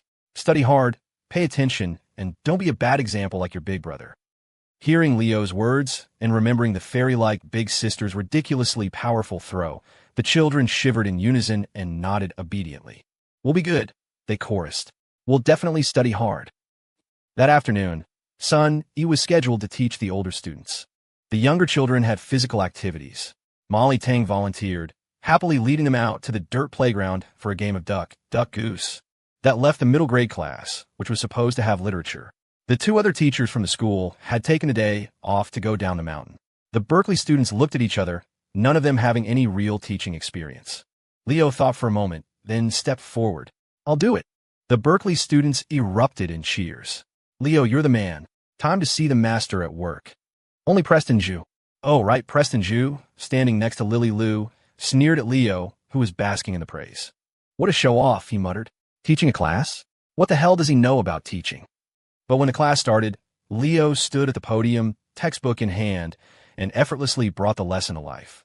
He plucked out key points, told engaging stories, and explained concepts in a way that made the children's eyes light up with understanding. When he asked questions, hands shot into the air, students eagerly competing to answer. The classroom buzzed with energy. The Berkeley students, sitting in the back to observe, were floored. "Holy shit, Leo's actually amazing at this." Lily Liu's eyes shone with admiration and a hint of envy. But the envy was directed at the girl sitting beside her. Claire was looking up at the front of the room, her gaze fixed on her boyfriend. He stood there, a gentle smile on his face, speaking with a calm, easy confidence. Sunlight streamed through the window, catching him in its glow, outlining his figure in a soft halo of light. He looked so poised, so warm and effortlessly charming. A wave of warmth and happiness washed over Claire, swelling with a pride so immense she wanted to shout it to the world. See that? That's my boyfriend. Mine. Next chapter, Dusk Falls on the Sanctuary, a dream to rattle the soul. A title like that usually means something big is about to happen. After the class ended, Leo walked down from the podium and instinctively reached for a thermos that wasn't there. He caught himself and couldn't help but laugh. It was a habit from his past life as a teacher, a thermos of hot tea, taking a sip after lecturing for a while, maybe spitting out a stray tea leaf. The classic old-timer teacher move. It was practically coded into his DNA. Teaching this literature class today had, for a moment, made him feel like he was back in his old life, working at that tutoring center. Just then, the children swarmed around him, chattering excitedly. "Big brother Leo, you're such a good teacher." We were totally captivated. One of them held up a book. "Big brother Leo, what does the butterfly dream mean?" Explaining that philosophical concept was tricky and certainly not something kids this age needed to get bogged down in. Leo glanced at the story in the book and gave a casual answer. It's about a guy named Zhuangzi who dreamed he was a butterfly. Then he wondered if maybe he was a butterfly dreaming it was him. He paused. Basically, the dude was just really out of it from napping too much. The moral of the story is that you should all study hard in class and not slack off like Zhuangzi. The children's faces lit up with understanding. They looked at Leo with pure adoration. "Big brother Leo, you're so smart. You're even more cultured than Mr. Sun." Who had just finished his class with the older students and walked over, heard that last line and almost choked with laughter. "Oh, really? So you little brats have already moved on, have you?" he joked. "Come here and get it." The kids shrieked, "Aw, Mr. Sun's here, run," and scattered with gleeful laughter.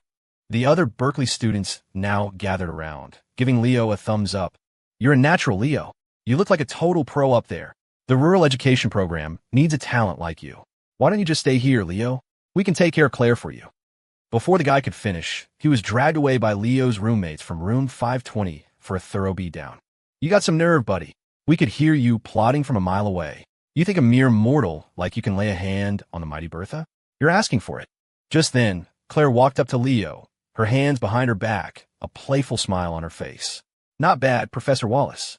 Leo waved a hand dismissively, the picture of humility. "Oh, it was nothing. Professor Sue's academic level is also quite high."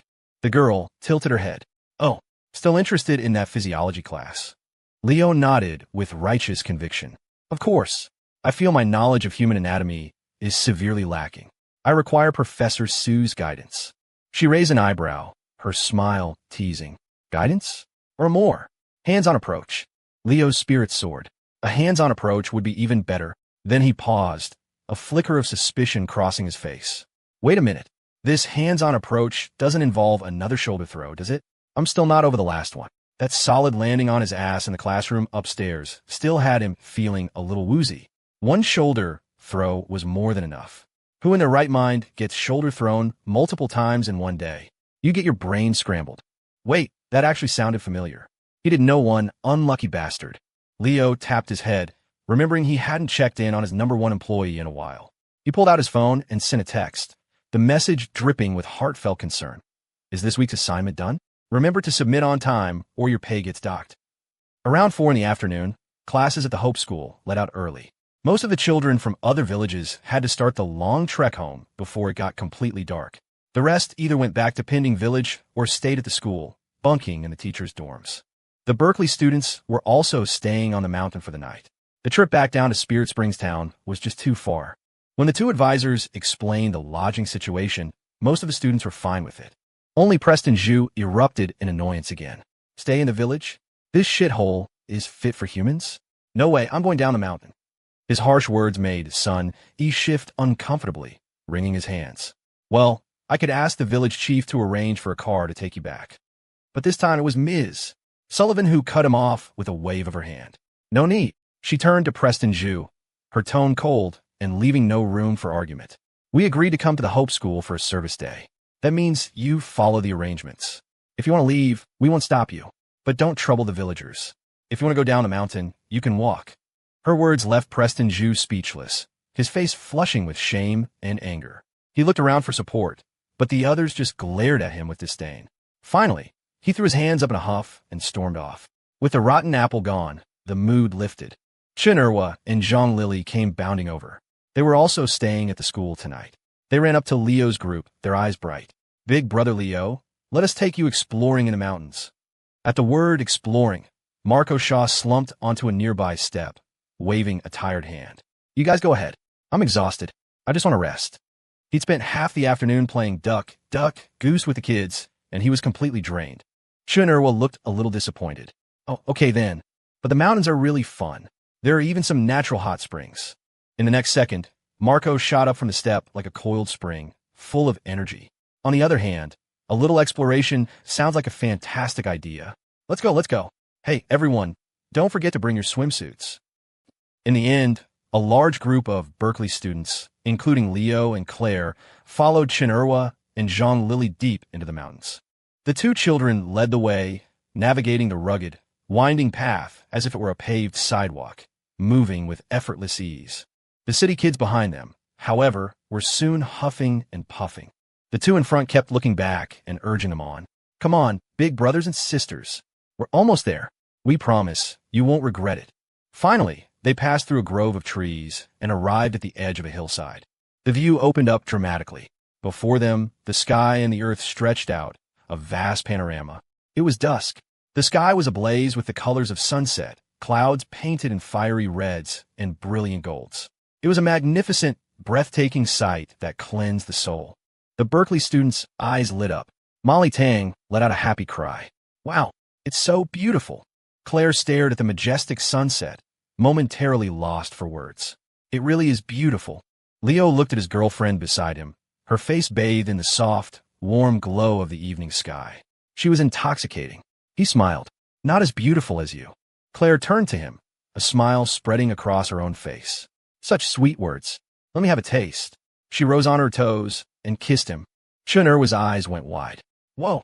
The next second, Zhang Lily clapped a hand over his mouth. "Hey, we're just kids. We can't watch this." But even as she covered her friend's eyes, her own were wide open, not wanting to miss a single detail. The Berkeley students nearby were long past caring.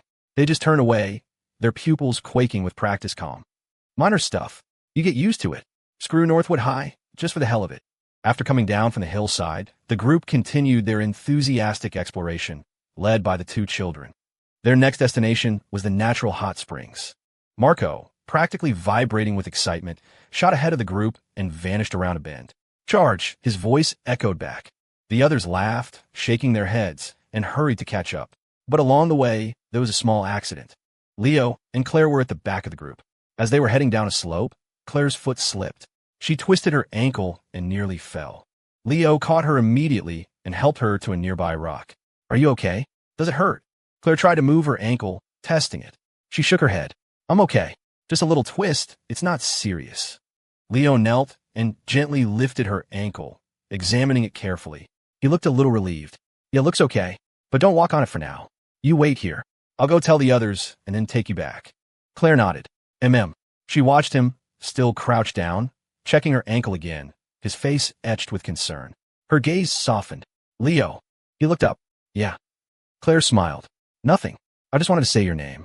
Leo smiled back and stood up. "You wait for me. I'll be right back." He then jogged off, heading after the group. Claire sat on the rock, watching his back until he disappeared from view. Feeling a little bored, she glanced around. Her eyes fell on a small, overgrown path leading off from the main trail. At the end of it, obscured by weeds and fallen branches, she could just make out the faint silhouette of a building. Curiosity piqued. She carefully stood up from the rock and tested her ankle again. It still felt fine to walk on. She started down the quiet little path. The path was secluded and peaceful.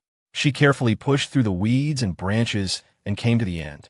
An ancient, dilapidated structure came into view. It was a sanctuary. As if drawn by something, Claire looked up at the main gate. On a decaying wooden plaque, 3 words were faintly visible. The Sanctuary of Awakening. A sense of recognition dawned on her. She thought for a moment, then stepped forward. Inside, the courtyard was in ruins, but it had a serene atmosphere. Every brick, every blade of grass seemed to hum with a subtle, mystical energy. Ahead, inside the main hall, stood 3 statues of Taoist deities. They were covered in a thick layer of dust, clearly neglected for a long time. At the foot of the statues, white slips of paper were scattered across the floor, each inscribed with different characters. They seemed to be fortunes, like the kind you'd get at a temple. As she looked away from the statues, her gaze fell on a low table on the steps of the hall. On it sat an inkstone and a dried-out calligraphy brush. In the center lay a yellowed, ancient-looking book. Claire walked over, her eyes drawn to the book. It was a copy of the I Ching. The book was open, but a page had been torn out, leaving only a remnant. She sat down at the table and idly flipped through the pages. The text was dense and obscure. After a few moments, she put the book down and looked around again. The light of the setting sun spilled into the courtyard like a silent tide, painting the old bricks in hues of gold. Time seemed to stand still, but the plants swayed gently, moving with a strange rhythmic grace. The entire sanctuary radiated a tranquil energy that slowly lulled the mind. Claire had been meaning to get up and go wait for Leo, but her eyelids were growing heavy. She fought to keep them open, but a wave of drowsiness washed over her, impossible to resist. A quiet wind stirred within the sanctuary. The leaves rustled. The pages of the book fluttered. The fortunes at the feet of the statues were lifted into the air, dancing in the breeze. One slip of paper drifted down, landing perfectly on the torn page of the I Ching. On it were just 2 words, this dream. Claire's consciousness began to blur. In a daze, she felt as if she wasn't sitting at the table in the sanctuary at all. Instead, she was lying in Leo's warm, comfortable little bed back in Northwood, a diary clutched in her arms. A diary? A spark shot through her mind. It was Leo's diary. Suddenly, a tingling sensation shot up her spine to the top of her head. In that instant, she had a shuddering realization. What she was feeling right now was the her from 16 years in the future, lying in Leo's bed in his family's home. Faintly, an instinct seemed to be urging her on, a whisper that started small but repeated itself over and over. When she strained to listen, she could just make it out. The voice was saying, "Wake up." Half asleep, half awake, she felt a dizzying sense of weightlessness, as if time itself had come undone. In that moment, Claire felt like she could perceive 2 versions of herself in 2 different times. One was here at dusk, sitting at a low table in the sanctuary of awakening on Spirit Springs Mountain. The other was 16 years in the future, lying on Leo's bed in his family's home in Northwood. In the haze, the faint, insistent voice continued its prodding, a constant urging in the back of her mind. It gave her a strange premonition. If she just gave in, just opened her eyes, she would wake up in that bedroom, 16 years from now. No, that's not right. A tremor ran down her spine, jolting her into a moment of clarity. Why? Why should this be the dream? Why is the self from 16 years later the real one? But as the thought crossed her mind, she plunged into an even deeper confusion. Which one was waking? Which one was sleeping? The world around her began to blur and overlap, a dizzying kaleidoscope of images. Claire fought to keep her heavy eyelids open, trying to make sense of what she was seeing. The book in her hands flickered, changing from the I Ching to the diary and back again, the images superimposing on one another. Countless words surged like a tide. The esoteric text of the I Ching made her drowsy, while the familiar, intimate words of the diary created an impulse to hold it tight, to never let go. The instinctual voice kept whispering to her, a tempting murmur. "Wake up! Wake up!" Claire's hand tightened on the book, and at that moment, its cover solidified into that of the diary. It seemed the choice had been made. She was holding the diary. She was about to return to that future timeline, to a world where she would open her eyes in that small house in Northwood. A world without Leo. The thought struck her like a physical blow. Her heart seized with a pain so sharp it felt like it originated in her very soul, radiating through her entire body. It hurt so much she gasped, her fingers instinctively releasing the diary. The diary fell to the floor, its pages fluttering open. Her eyes were drawn to the lines of a boy's inner thoughts. October 13th. A girl in the next class actually brought her boyfriend breakfast. Damn, I wish someone would bring me breakfast. December 6th. Saw something disgusting on the way home from late study hall. Some couple riding home on one bike. I'm not jealous. A true warrior walks alone. May 11th. Studying in the lecture hall. Listen to music during a break. Jay Chou songs are so good. Too bad there's no one to share them with. June 1st. No Sarah Lynn this time. My last trip to the observatory to see the stars in high school, and I'm still alone. Sometimes I wish I had someone with me. The pages were filled with the boy's rambling complaints, tinged with a forced nonchalance that couldn't quite hide his yearning. Those were his past regrets. In her previous life, she had read these pages countless times, memorizing every word. She had wanted to fix them, but it was already too late. No, that's not right. A sudden realization struck her, and her mind snapped back into focus. It wasn't too late at all. All of this. She had already changed it. Her thoughts crashed down like a floodgate breaking open. A year's worth of memories flashed before her eyes like a frantic slideshow. Every morning, the coincidental and reasonable breakfast she brought for her silly deskmate. The humid summer night wind of Northwood on her face as she rode on the back of his bike after late study hall. Who said there was no one to share music with? In the last month before final exams, in a large lecture hall at Northwood High, they had shared a single pair of earbuds. They were the power couple, the envy of everyone around them. Who said he was alone at the observatory? What did he need Sarah Lynn for? To hell with Sarah Lynn. A year ago, on that night after study hall, on the roof of the admin building, they had embraced under the magnificent witness of a billion stars. The light from countless galaxies had frozen that moment in time, a perfect romantic scene. She picked up the diary from the floor. Flipping through it, she felt no more sorrow, no more regret. She no longer needed to pore over these words to reminisce and grieve, because the boy from the diary was right here, right now, by her side. The tempting whisper echoed in her ears again. Wake up. Claire reined in her swirling thoughts, her heart still pounding. She responded with calm resolve. No. She looked at the diary in her hands again. In her past life, this was the only thing connecting her to him that she could hold on to. Not anymore. The whisper in her ear suddenly grew frantic, rising from a murmur to a deafening roar. Wake up! Wake up! The girl took a deep breath and spoke, enunciating each word. I said, no. She gripped the diary and hurled it away from her with all her might. Boom! The diary seemed to smash through an invisible barrier in the air, tearing open a hole of pure blackness. In that instant, the vision of the bedroom in Northwood fractured, riddled with cracks, and then collapsed into the void. A tide of lightless darkness rushed in, swallowing her whole. In that moment, Claire felt as if she had fallen into a deep, dark ocean, a crushing sense of weightlessness. She couldn't tell up from down, left from right. She fought to open her eyes, but her eyelids grew heavier and heavier.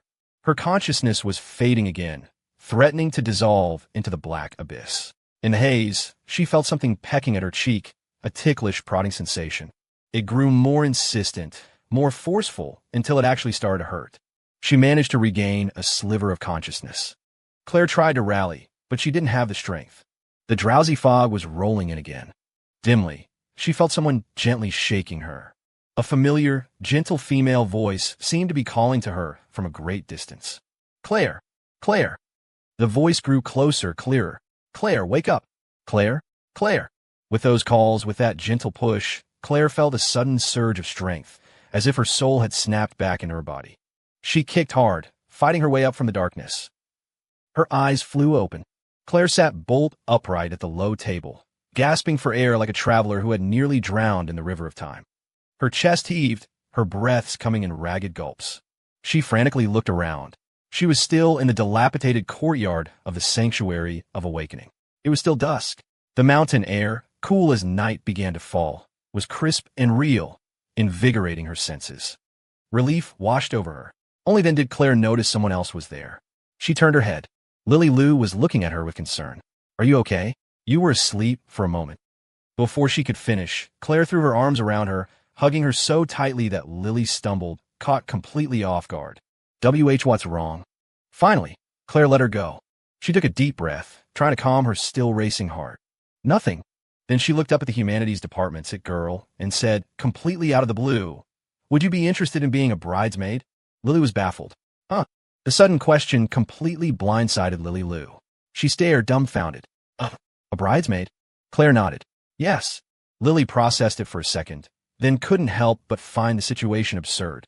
Setting aside the fact that any wedding was probably years away, there was a more important issue. Even though she'd given up on her feelings for Leo, they had been direct rivals not long ago. Inviting a former love rival to be a bridesmaid. It was just weird. Lily shook her head and smiled at Claire. You've got to be joking. But before she could say more, Claire cut her off. I'm not joking. If it's okay with you, I hope you'll be my bridesmaid one day. Lily almost laughed again, but then she met Claire's gaze and froze. Claire's face was completely serious. There wasn't a hint of a joke in her expression. Something in Lily's heart stirred. She took a quiet breath and smiled. Okay, it would be my honor. But Claire shook her head, correcting her with grave sincerity. No, The honor would be mine. Lily didn't know the truth. Only Claire knew that in that moment, her timely arrival and gentle voice, a seemingly random act, had been critically important. It had pulled her back from the brink of drowning in darkness, allowed her to break the surface and return to this world, the world where Leo was. The weight of that gratitude felt as heavy as life itself. Her mind reeled. The girl's heart still throbbed with emotion as she looked at Lily again, reaching out and gently taking her hand. Don't call me Claire Sterling anymore. From now on, just call me Claire. Lily was taken aback. She looked down at their joined hands, then smiled, her expression bright and genuine. Okay, Claire. In the sanctuary, before the low table, the two girls held hands, a warm and harmonious atmosphere settling between them. The mood was broken by the sound of flapping wings. The fat-headed parrot waddled over, fawning over his owner with enthusiastic flattery. Queen Mother, Queen Mother, Queen Mother. Claire came back to herself, only now realizing her stupid bird had followed her. Lily's gaze fell on Reasonable, and she smiled, explaining, the others are still exploring up ahead. I got tired and started back alone. I ran into Leo on the way, and he said you twisted your ankle and were resting at the fork in the path. Well, I got back there and didn't see you. Your parrot flew over in a panic and led me here. Claire froze. She remembered the sensation of something pecking her cheek while she was trapped in that dark dream state. It all made sense now. Lily stood up. Leo said he was just going to let the main group know, and then he'd be right back. He should be here any second. You wait here. I'll go tell him where you are. After Lily left the sanctuary, Claire turned and looked at her parrot, who was now perched on the low table. Meeting her gaze, Reasonable remembered the pecks he'd delivered to his owner's face. He shivered, took a guilty step back, and squawked, farewell, farewell, farewell. But in the next second, the girl's hand shot out and scooped him up, holding him in front of her face. Reasonable started to flap his wings in terror. Mercy! Mercy! Before he could react, Claire leaned forward and planted a soft kiss on his forehead. Thank you. She released him, placing the dazed parrot back on the table. Looking at the bird, who was stunned into silence by his owner's kiss, Claire added decisively, You can be the best man. Just as he was starting to recover, Reasonable heard that and froze again, his little green eyes bugging out. One sentence.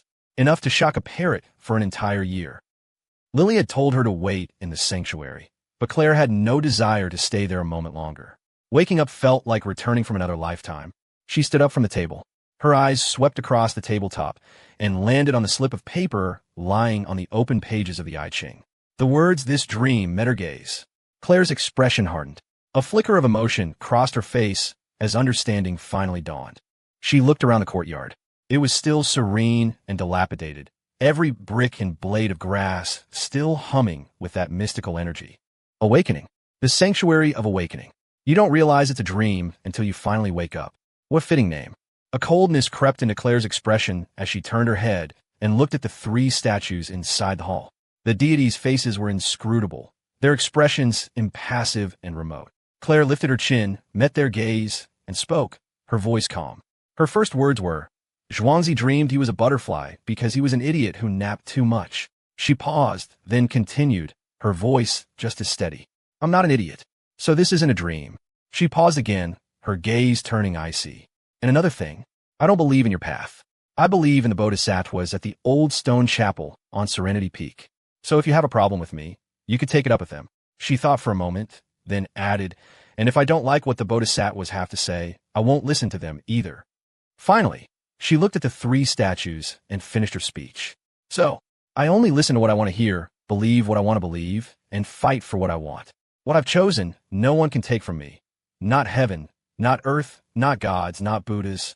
No one. Having made her declaration, she gave the statues a slight, polite nod. Farewell. She turned to leave. As she walked down the stone steps, an incense burner blocked her path. She kicked it over, then glanced back at the statues and said nonchalantly, Sorry, my foot slipped. Then, with her fat-headed parrot waddling proudly behind her, she strode out of the sanctuary. The courtyard returned to silence. Only the scattered fortunes and the overturned incense burner, rolling slightly on the ground, made any sound. The three deities remained silent. The sanctuary was still. A wind rose, flipping the pages of the book on the table once more. The slip of paper was lifted into the air again, fluttering until it landed in a puddle in the courtyard. The ink of the words "this dream" began to bleed and spread. Dream, or not a dream? It was becoming harder to tell. As she stepped out of the sanctuary, she was met by Leo, who was rushing toward her, his face full of concern. "What are you doing over here?" Before he could finish, Claire threw her arms around his neck, hugging him with a desperate strength, as if trying to merge herself into him. Leo instinctively wrapped his arms around her. "What's wrong?" Resting her head on his shoulder, the girl took a deep breath, feeling the warm, familiar, and very real presence in her arms. "Nothing," she said. "I just had a nightmare." Leaving the others to continue their search for the hot springs, Leo, Claire, and Lily started back. Claire had been able to walk on her own when she left the sanctuary, but now, as she tried to move again, the pain in her right ankle intensified. Without a second thought, Leo crouched down. "Come on, I'll carry you." Claire obediently climbed onto his back, wrapping her arms around his neck and resting her head comfortably on his shoulder. Lily stood to the side. Oh, this is bad. She was the only single person here. The single slaughterhouse duo was targeting her and her alone. Reasonable waddled over, flapping his wings and greeting Lily with fawning enthusiasm. "Hello, maid of honor. Hello, maid of honor. I'm the best man. I'm the best man." Lily swatted the bird away irritably. Even if she was single, she hadn't fallen so low as to be paired up with a stupid parrot. The mountain path was rugged and winding. Leo walked carefully, carrying Claire on his back, his steps slow and steady to avoid jostling her. Claire held on tightly, feeling the warmth radiating from him, and instinctively hugged him even harder. It was as if only by holding on this tight could she confirm that all of this was real, not just a dream. Sensing her mood, Leo asked softly, "Was the nightmare that scary?" Claire buried her face in his shoulder and mumbled, "What did you dream about?" "I dreamed that you weren't there." Leo paused, then chuckled. "So, me not being there is a nightmare? I thought you were going to say you dreamed of monsters or something." But the girl on his back shook her head and whispered, "I'm not afraid of monsters. I'm only afraid of not having you." Leo froze again, her words striking a chord deep within him. Then he smiled. "Well, you don't have to worry about that. I'm always here. I'm not going anywhere." Claire tightened her grip around his neck. And even if you run, I'll find you and bring you back." It was an intimate, heartwarming moment. Walking beside them, Lily felt like she was about to die. "Do you two always go around slaughtering single people so brazenly? Can't you spare a thought for the single woman right next to you?" A sliver of regret pricked her. Was this the price of being the bridesmaid for the single slaughterhouse duo? When they got back to the Hope School, Leo gently set Claire down on a bench. He knelt and rolled up her right pant leg. To his surprise, her ankle was now swollen and bruised. Leo's brow furrowed. How did it get this bad all of a sudden? Lily leaned in, her face etched with concern. "We need to get some medicine on that right away." Just then, the village chief pulled up on his diesel trike. When he heard Claire had sprained her ankle, he slapped his chest. "Don't you worry, I've got some liniment at home. A little rub, and it'll be good as new. I'll take you back now." There was room in the back of the cart. Leo was about to invite Lily to come along, but she hesitated, then shook her head. "You two go ahead. I'll wait for Preston and the others to get back." Leo and Claire exchanged a look, but they didn't press her. They just nodded. All right. With their maturity and experience, they knew better than to ask something like, "Why would you want to stick around with a lowlife like Preston Jew?" Everyone had their own struggles. Prying when someone clearly didn't want to talk was just rude. They climbed onto the back of the chief's trike, which rattled and bounced its way toward Pending Village. In the cart, Leo instinctively held his girlfriend close, and Claire wrapped her arms around him in return. They chatted idly about Lily. Leo stroked his chin thoughtfully. "You think she and that pig, Preston Jew, have some kind of arranged marriage thing going on?" Claire considered it, then nodded. "It has to be something to do with their families, at least. If it were up to her, she would never go for someone like that." Leo sighed. "These big business families, are they all like this? Hey, your family doesn't have anything like that, do they?" The question turned to his own girlfriend. After all, besides Lily, he knew that Wyatt Way character was also dealing with some kind of childhood engagement. Claire looked completely unfazed. "No, and if there was, I would have dealt with it." The couple chatted back and forth as the cart bounced along. The diesel engine sputtered and roared, but nestled in Leo's arms, Claire felt a strange sense of peace. Drowsiness began to creep in, and her eyelids grew heavy. Leo noticed her fatigue and whispered, "Get some sleep. I'll wake you when we get there." Claire shook her head stubbornly, trying to force her eyes open. "I don't want to sleep." Guessing what she was thinking, Leo smiled and stroked her hair. "Go on, sleep. I'm here." You won't have any nightmares this time. Claire was already half asleep, her eyes barely open, but she was still worried. You promise? Leo smiled. Yeah, I promise. With that assurance, Claire finally seemed to relax. She quickly fell into a deep sleep in his arms. But even in her sleep, she held onto his hand tightly, refusing to let go, as if afraid he would float away like a kite if she did. Leo looked down at her, gently brushing a few stray strands of hair from her face. As he watched her brow smooth out in sleep, a warm smile touched his lips. Beside them, the fat-headed parrot flapped over, bowing its head deferentially. It held a small pile of green berries and leaves in its beak, which it placed in front of Leo with an expression of profound remorse. My apologies, it squawked. Your woman kissed me forcefully. Now. He glanced down at the pile of green junk, then back at Reasonable, who was still chattering away. I didn't want to, she insisted on kissing me, she insisted. Realization dawned, and Leo swatted the parrot away. What the hell was this nonsense? Stupid bird was asking for it. The diesel trike rattled along the mountain road for over 10 minutes before stopping in front of the village chief's house. Seeing that Claire was still sleeping soundly, Leo gently scooped her up into his arms and carefully stepped out of the cart. She wasn't heavy to begin with, and her recent diet had made her even lighter. It was effortless for him to carry her. In fact, he felt a pang of concern that she was a little too thin. The old village chief watched him and praised. Strong lad you are. Reminds me of when I was young, carrying my wife into the hayloft. Swift and easy, that's how it was. A dark line appeared on Leo's forehead. Chief, I think we're oversharing a bit here. The chief looked puzzled. Oversharing? What kind of position is that? The man, not known for his extensive vocabulary, proudly slapped his chest. I never did know oversharing. Every share was plenty deep. Leo fled, carrying Claire. He couldn't listen to anymore. This was getting dangerous. The old man should quit being village chief and start writing novels. With his talent, he'd be an instant sensation on the adult fiction sites. He carried Claire into a guest room made of mud brick walls and gently laid her on the bed. Leo then left the room to get the liniment from the chief next door. When he returned, Claire was awake, rubbing her eyes as she sat up. Leo smiled. You're up? I just got the liniment. Let me put some on for you. He sat on the edge of the bed and started to unscrew the bottle. Claire watched him, her expression soft. She called his name gently. Leo. He looked up, a questioning look in his eyes. Yeah. Her eyes sparkled. Nothing. Just wanted to say your name. Leo chuckled. It seemed to have become his girlfriend's favorite new game. All right, give me your leg. Claire obediently extended her right foot, resting her calf on his knee. Leo rolled up her pant leg and removed her shoe and sock, revealing a delicate, pale foot. It was smooth and white, her toes like round, translucent gems. It made you want to hold it and never let go. Wait, what was he about to do? He'd gotten completely sidetracked. When he came to, he realized his hand was already kneading the sole of her foot. Claire glanced at him. Leo, that's not where I sprained it. Leo retracted his hand with righteous dignity. I know. I was just doing a thorough check just in case. When his gaze returned to her ankle, his brow furrowed again. Her normally slender, delicate ankle was now swollen and bruised. It hurt just to look at it. He was also confused. It didn't seem this bad right after you twisted it. What happened? Claire explained nonchalantly. I saw an incense burner in the sanctuary, so I kicked it again.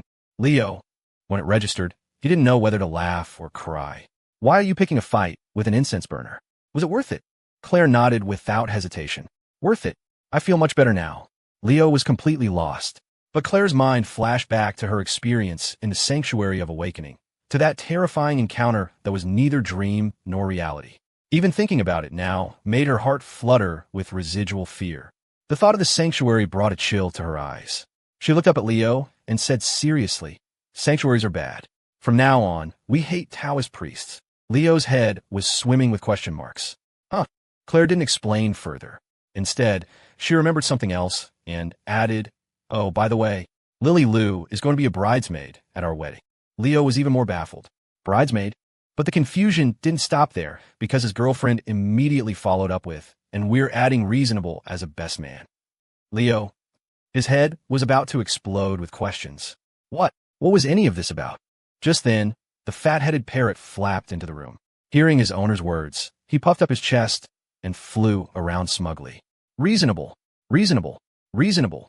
Claire looked at her parrot, her expression filled with genuine appreciation. Reasonable was very good today. He deserves a reward. Hearing the praise, the parrot puffed out his chest even further, his tail feathers practically pointing to the sky. His joy was short-lived. The decisive voice of Bertha soon sealed his fate. When we get home, I'll cook a grand feast myself. Thump! The stunned parrot dropped out of the air and hit the floor. The bird's heart turned to ash. Oh no, I knew it. I knew I wouldn't get away with pecking her on the face. She's still holding a grudge. As evening fell, smoke curled from the rooftops of Pending Village. The Berkeley students were all staying the night, and a magnanimous village chief had announced that everyone was invited to his house. He was slaughtering a pig and chickens for a grand feast to show his gratitude and welcome. We're poor here in the village, ain't got much else, he declared, slapping his chest. But when guests come, there must be good food and good wine. He roped in a few other villagers to help with the cooking. The two advisors, Alex and Ms. Sullivan, also pitched in. Leo, having twice proven his skills with large-scale cooking, took charge of the main dishes after treating Claire's ankle. Soon, platters of fragrant, steaming food were being carried out to the large tables in the chief's front yard. Not long after, Marco Shaw and the others returned from their expedition with Chun Irwa and Zhang Lily. Everyone happily sat down to eat. The courtyard was simple and rustic, but under the night sky, with the cool mountain breeze, eating the hot, delicious food had a special charm. The atmosphere was lively and boisterous. Marco excitedly recounted their adventure. He said they had found the natural hot springs, and the location was perfect. It was too late today, but they absolutely had to go try it tomorrow. The old village chief perked up and interjected, "Oh, those springs have been there forever. When I was young, I took my old lady there for a dip. Let me tell you, it was something else." Before he could finish, a few villagers hastily cut him off. "Chief, maybe don't share that story with everyone. If your wife finds out, she'll tan your hide again." After polishing off the feast, the drinking began. The villagers were simple and warm-hearted, constantly raising their glasses to the students. The Berkeley kids were more than happy to oblige, downing their drinks to roaring cheers. Time slipped by. The cool evening breeze couldn't dissipate the warmth of human connection. At the table, Claire watched the lively scene, a sense of peace settling over her. The harrowing experience in the mountain sanctuary seemed to fade away, washed out by the vibrant tapestry of life before her. Leo, sitting beside her, took off his jacket and draped it over her shoulders. He smiled at the boisterous scene. "Makes you wish days like this could last forever, doesn't it?" Claire looked at him and smiled back. "MHM." She reached out and took his hand. "Forever. And with you." It felt like the joy would never end, that the feast would last until dawn. But things rarely go as planned. In the distance, a low, muffled clap of thunder rumbled through the clouds. Leo and Claire both stiffened, instinctively turning their heads toward the sound. In the distance, the night sky was dark and heavy. The moon had vanished behind the clouds. A soft pattering sound began. A few drops of water splashed into the cups on the table, spilling over the rims and wetting the wood. Marco looked up at the sky, confused. He held out his hand, feeling the cool drops on his palm. "Is it raining?" At first, everyone assumed it was just a normal, passing shower. The dinner party in the village chief's yard was cut short. As they cleared the tables and brought the food inside, the old chief grumbled, looking at the sky. "Damn weather. Changes its mind faster than my old lady." Leo helped him clear the yard. After everything was inside, he came back out to find Claire standing under the eaves, wrapped in his jacket, staring up at the rain-swept night sky, lost in thought. Leo walked over. "What are you thinking about?" Claire pulled her gaze back and shook her head slightly. "Nothing. It's just, this rain feels a little sudden." Leo smiled. "It's always like this in the mountains. Rain comes and goes without warning. The chief said it should stop soon. It's cold out here, let's go back inside." He took her hand and led her toward their guest room. Claire went in first. As Leo followed, he paused at the doorway, turning back to look out at the darkness one last time. The night was heavy and oppressive. The mountain rain fell steadily, with no end in sight. Leo frowned. The village chief had indeed said those things, and he knew that sudden rain in the mountains was common. But for some reason, this storm made him feel deeply uneasy. It was as if some blurry memory from the depths of his mind had been stirred, something critically important that he just couldn't grasp. It felt like the annoying curtain of rain was obscuring some truth, making it impossible to see clearly. "Leo." Claire's voice called from inside. "Coming," he answered. He cast one final glance into the night, then pushed the door open and went inside, leaving the mountain storm behind. Unseen, The sound of the rain quietly grew more intense. March 28th, morning. The pesky mountain rain from the night before hadn't stopped as the chief had predicted. Instead, it had become a dense, driving downpour. Water streamed from the eaves of the mud brick houses like a beaded curtain. The paths were muddy and slick, covered in puddles. They were still scheduled to go to the Hope School to teach the kids this morning. Because of Claire's injury, Leo had tried to persuade her to stay and rest at the chief's house, but she stubbornly refused. After yesterday's experience at the Sanctuary of Awakening, her reliance on him had subtly deepened. Wherever Leo went, she was determined to follow. So they both climbed into the back of the chief's diesel trike, holding an umbrella and wearing raincoats, as the old man drove them back toward the school. The ride was bumpy. In the back, Leo held the umbrella with one hand and carefully shielded his girlfriend with the other. He could hear the chief cursing from the driver's seat. Damn it, this sky just won't quit. Raining all damn night. At this rate, why doesn't it just flood the whole damn village? It was an idle, frustrated curse, but made both Leo and Claire jolt in the back. Both of them felt that flicker of recognition again, that sense of something they couldn't quite grasp. But just as quickly, the feeling slipped away. They instinctively looked at each other. You okay? Yeah, I'm fine. They said they were fine, but a quiet unease, heavy as a stone, had settled in both their hearts. When they arrived at the Hope School, the sky was dark, and the rain showed no signs of letting up. The number of students was down by nearly half. Many of the children from other villages couldn't make it in this weather. Marco and the other guys were disappointed. This weather meant no trip to the hot springs today. The kids were disappointed too. It was Saturday, so there were no regular classes scheduled. They were supposed to have outdoor activities, but now they were stuck inside. Son E, the school's teacher, remained optimistic. It's no big deal, just a little rain. It's common in the mountains. It'll probably stop this afternoon. He skillfully went from child to child, cheering them up. The advisors, Ms. Sullivan and Alex, also helped out, getting the Berkeley students to play games with the children. Marco pulled out his phone with a grand flourish. All right, who said there were no video games yesterday? Let your big brother show you the wonders of garden grab. Molly eagerly pulled a novel out of her bag, and a group of little girls gathered around, their eyes shining. Miss Molly, we want to hear more of that story about the domineering female CEO. Dylan was once again surrounded by kids with dreams of becoming ninjas, forced to lead them in practicing hand seals. Leon was mobbed by a group of hungry little ones, all looking up at him with pleading eyes. The date cake guy got the hint. He reached into his pocket and produced a handful of date cakes. Here you go. Don't eat too many, or you'll get cavities. The kids erupted in cheers. The atmosphere was cheerful, the children's smiles returning. But by noon, the rain outside hadn't stopped. In fact, it was coming down even harder, accompanied by a howling wind. Inside, Marco, who was showing some kids garden grab, suddenly cried out, "Hey, what happened to the internet?" The other Berkeley students checked their phones. A ripple of agitation went through the room. I've got no signal either. What's going on? Son, he went outside with his phone, intending to call the village chief. He returned a few moments later, looking apologetic, explaining that the signal was too weak to make a call. He then reassured everyone that this had happened before. The signal tower on a mountain was probably having issues and would be fixed soon. At noon, everyone had a simple lunch in the classroom. The children then rested their heads on their desks for a nap. Outside, the wind howled and the rain beat down. The Berkeley students were starting to feel drowsy too, slumping in their seats. The advisors, Alex and Ms. Sullivan, were quietly discussing their plans. With this weather, their scheduled departure in the evening might have to be postponed. They might have to stay another night on the mountain. Alex tried to call the village chief again, but there was still no signal. Leo and a few others finished cleaning up in the kitchen and came out to see Claire standing under the covered walkway, staring out at the dense curtain of rain, looking lost in thought. He walked over to her. What's on your mind? Claire shook her head. I have a bad feeling. She pointed to her heart. Right here. Something feels wrong. Leo smiled and naturally put an arm around her. It's okay. It's just rain. The chief and son, both said it's coming up here. It might stop in a little while.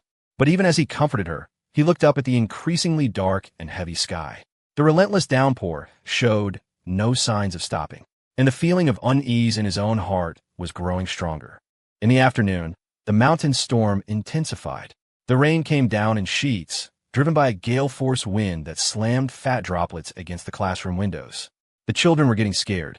The Berkeley students rushed to comfort them, distracting them with snacks, books, and games. But even they couldn't help but glance nervously out the window from time to time. The The sheer force of the storm was terrifying. Around 2:30, the village chief arrived, drenched despite the weather, driving his trike through the deluge. He wiped the rain from his face and explained that the signal tower had been knocked down by the wind. Repairs wouldn't be possible for a while. To make matters worse, the torrential rain had turned the mountain roads into a slick, muddy mess. The path from the school to the village was now impassable. The chief looked ashamed as he explained the situation to the advisors. For their own safety, not only could they not leave the mountain tonight, but they would like Claire Sterling. Lily was stunned for a moment, then her voice filled with anger. Don't you dare make things up. And even if I did like him, it's none of your business. A person like you can't even compare to someone like him. Preston sneered. I can't compare to him. What is he? He can sing and cook. You can hire an entertainer and a chef for a little money. Get your head on straight, Lily. Only a man with my family background, a man like me, can protect you from a storm. The argument ended with Preston storming off in a rage. Lily was left standing there. She turned and saw Leo in the hallway. She froze for a second, then managed to smile. You heard that? Sorry you had to see that joke.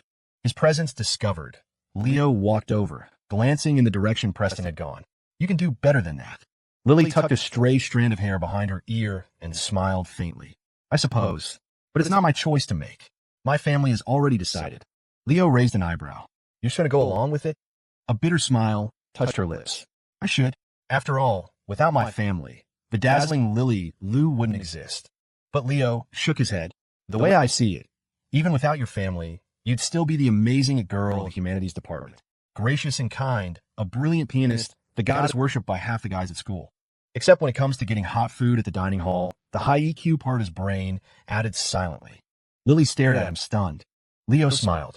So, don't sell yourself short. You're great. Don't let any toad come and muddy the waters. Lily burst out laughing, covering her mouth. Her eyes glistened slightly, but her tone was teasing. I never thought the emotionally dense Mr. Wallace could say something so comforting. Leo waved his hand dismissively. Emotionally dense? My EQ is off the charts. Then he paused, something just clicking. Wait, you used to like me? Lily looked exasperated. Did it really take you half a year to figure that out? She paused, looking at him, her mind drifting back to that sunny afternoon in the hallway half a year ago, and all the comical attempts to get a meal together. Then she smiled, a nostalgic look on her face.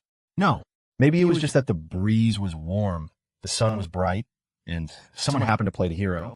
It just made a girl want to ask him out for a few meals. Leo blinked, then it dawned on him. He waved his hand cheerfully. Just for a meal? That's easy. Come over to my place sometime. I'll cook for you. Lily's lips curved into a smile. Well, I won't refuse. After all, I'm now Claire's officially appointed bridesmaid. I should be entitled to some perks. Oh, by the way, can the bride-to-be cook for me instead? She asked playfully. Leo froze, his expression complicated. If you have a death wish, I guess that could be arranged. Just make sure to sign a waiver. Someone's heart was unburdened. The storm was finally abating. Everything seemed to be turning for the better. The night was peaceful. The children were tucked into their makeshift beds on the classroom floor. Leo sat next to Claire, applying medicine to her ankle. He mentioned casually, Lily wants to try your cooking sometime. Claire's eyes lit up. Leo added worriedly, just take it easy on her. We don't have many bridesmaids to spare. The night deepened. Everyone in the classroom slowly drifted off to sleep. Leo and Claire leaned against each other on their bedding in the corner, watching the last of the storm subside outside the window. The heavy weight in their hearts finally began to lift. Maybe I was just overthinking things. Disaster always strikes when you least expect it. In the dead of night, the storm returned with a vengeance. The wind roared, and rain hammered against the building, shaking it to its foundation. Everyone was jolted awake. The sounds of children crying filled the air, creating a chaotic din. The classroom lights flickered on one by one as people scrambled to their feet, confused and disoriented. What's happening? The moment Leo was fully awake, he shot up and bolted out of the classroom. He ran onto the covered walkway and stared out into the darkness. The night was a maelstrom. Torrential rain lashed down, and a gale-force wind whipped leaves and branches into a frenzy. The storm was 10 times worse than it had been during the day. Leo's pupils constricted. His heart pounded in his chest as the ominous premonition returned with a vengeance. The truth of his forgotten memory finally clawing its way to the surface. Claire stumbled out of the classroom behind him, pulling a jacket on, her voice tight with anxiety. Leo, I have a really bad feeling. Before she could finish, a deafening clap of thunder exploded across the sky, shaking the mountains. Every light in the school went out, plunging them into darkness. A chorus of screams came from the classroom. The power's out. Then, the heavens opened up, and the rain came down in a solid, deafening sheet. It was less a storm and more like the sky itself was falling. A flash of lightning split the sky, illuminating Leo and Claire's faces as they stared at each other, illuminating the sudden, stark terror in their eyes. It was the thunder, that one deafening clap. It had jolted their memories loose. Finally, they remembered. A clap of thunder echoed through the clouds, but another bolt of lightning seemed to flash through the minds of Leo and Claire.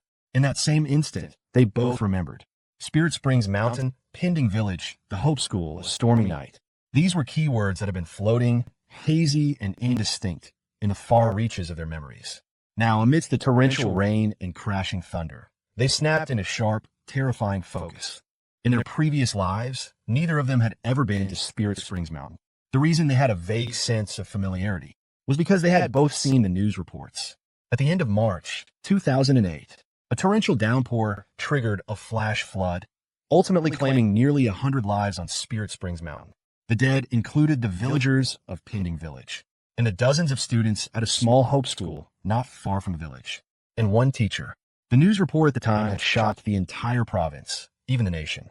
The death toll was staggering, horrifying, but neither Leo nor Claire could have ever imagined that in this new life, by some cruel twist of fate, they would be caught in the middle of that very same disaster.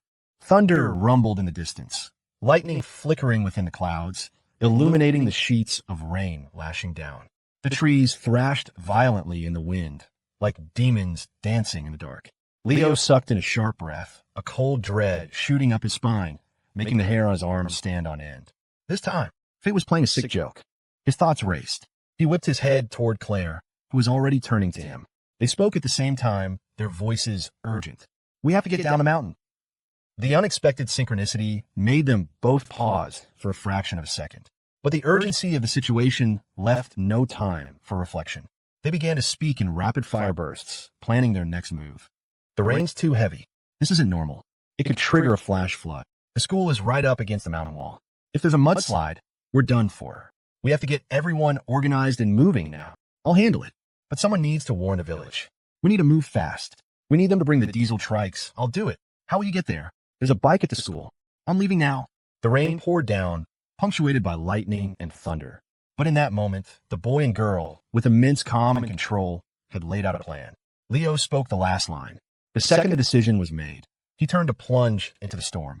But as he took a step, a slender, pale hand shot out and grabbed his arm. Leo looked back. Claire was biting her lower lip so hard it had turned white. Her face, which had been a mask of composure, was now etched with undeniable anxiety and fear. "Be careful." 2 words, but they contained a universe of meaning. Leo nodded, squeezing her hand tightly in return. "Wait for me." The next moment, he let go. Without a shred of hesitation, he ran into the rain, grabbed a bicycle from the schoolyard, and pedaled off with all his might, speeding toward Pending Village. Claire watched his figure recede until it was swallowed by the darkness. She felt her heart clench, suspended in a state of pure terror. If she could, she would have run into the rain with him, throwing all reason and caution to the wind.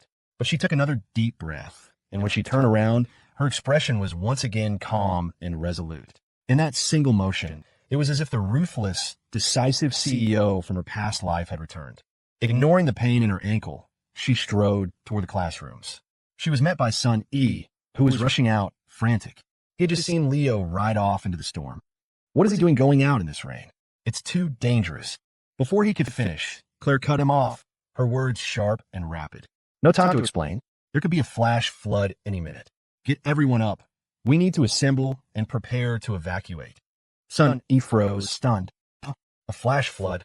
Claire was already heading for the first classroom. She glanced back and saw him still standing there, dazed. She barked, "What are you waiting for? Go." The force of her command jolted son E back to reality. He didn't even have time to wonder how this cold, beautiful girl could possess such a commanding presence. He just nodded forcefully and ran toward the next classroom. "Right." The wind howled, and the rain felt like the sky was collapsing. Leo pedaled furiously, flying down the winding, rugged mountain road. The path was a slick, muddy river, pocked with puddles. Splatters of mud quickly coated his pants and the bike frame. In this weather, on this road, even walking was treacherous. One misstep and you could fall. Riding a bike was madness. But Leo couldn't afford to think about his own safety. He strained his eyes, peering into the pitch-black road ahead, relying on the occasional flashes of lightning to navigate. He pushed down on the pedals with all his strength, almost lifting himself off the seat. Only one thought consumed him. Faster. He remembered the news report. The sudden downpour had caused the streams on Spirit Springs Mountain to swell rapidly, feeding into the main river and triggering a flash flood and mudslides. The torrent had washed over everything, burying it all. The villagers hadn't reacted in time. By the time they realized what was happening, only a few had managed to escape on their diesel trikes. As for the children at the Hope School, they had stood no chance against the crashing mudslide. It had been a horrific tragedy, but in this life there was still a chance. There was still time. Leo didn't know why he, a man reborn, hadn't even had a chance to enjoy the perks of his second chance before being thrown into one life-threatening crisis after another. But as someone who had lived this life before, if he encountered something like this, he had to use every ounce of his strength to rewrite the tragic ending. Faster, faster! Under the curtain of rain, soaked to the bone, Leo gritted his teeth and pushed harder on the pedals. Thunder cracked across the sky. A bolt of lightning flashed, illuminating the mountain path. And on that winding road, the figure on the bicycle seemed to move as fast as the lightning itself. Pending Village was shrouded in the same inky blackness. Leo rode his bicycle straight through the front gate of the village chief's yard, practically crashing it down. The old chief, already dressed in a traditional straw raincoat and holding a kerosene lamp, was just coming out of his house.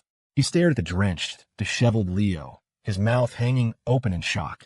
"It's how did you get back?" Leo had no time for explanations. He spoke in a rapid torrent. The storm could trigger a flash flood. "We can't stay on the mountain. Everyone, we have to leave now." Unlike son E, the experienced old village chief understood the danger instantly. He looked up at the demonic fury of the storm, and his face hardened. Without a shred of hesitation, he nodded firmly and gritted his teeth. "Son of a bitch of a sky. Let's go." 30 seconds later, the village's only functioning loudspeaker crackled to life with the chief's powerful roar. "Everyone, wake the hell up. A flash flood is coming. Don't panic. Village cadres, organize the people. Get the women and children out first. I need 10 diesel trikes. You're coming with me to the school to save the kids." Thunder rolled through the night sky, but for a moment, it was drowned out by the force of the old chief's voice. The announcement echoed through the village. Immediately, the quiet hamlet erupted into a flurry of shouts and activity. The entire village was mobilized. At the school, the children and the Berkeley students had been woken up and herded onto the covered walkway outside the classrooms. In the dark, with no emergency lights or flashlights, the air was thick with confusion and the sound of frightened children crying. The atmosphere was on the verge of chaos.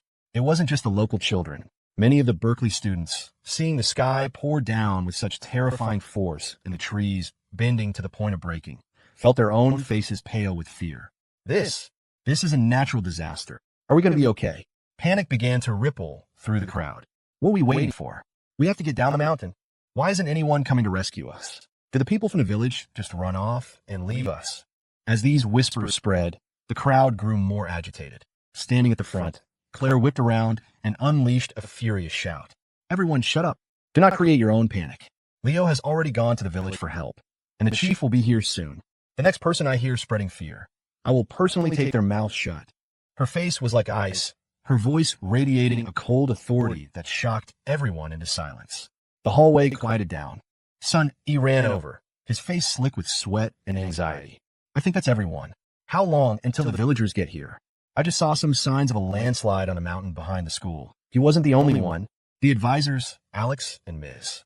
Sullivan, crowded around Claire, their voices low and urgent.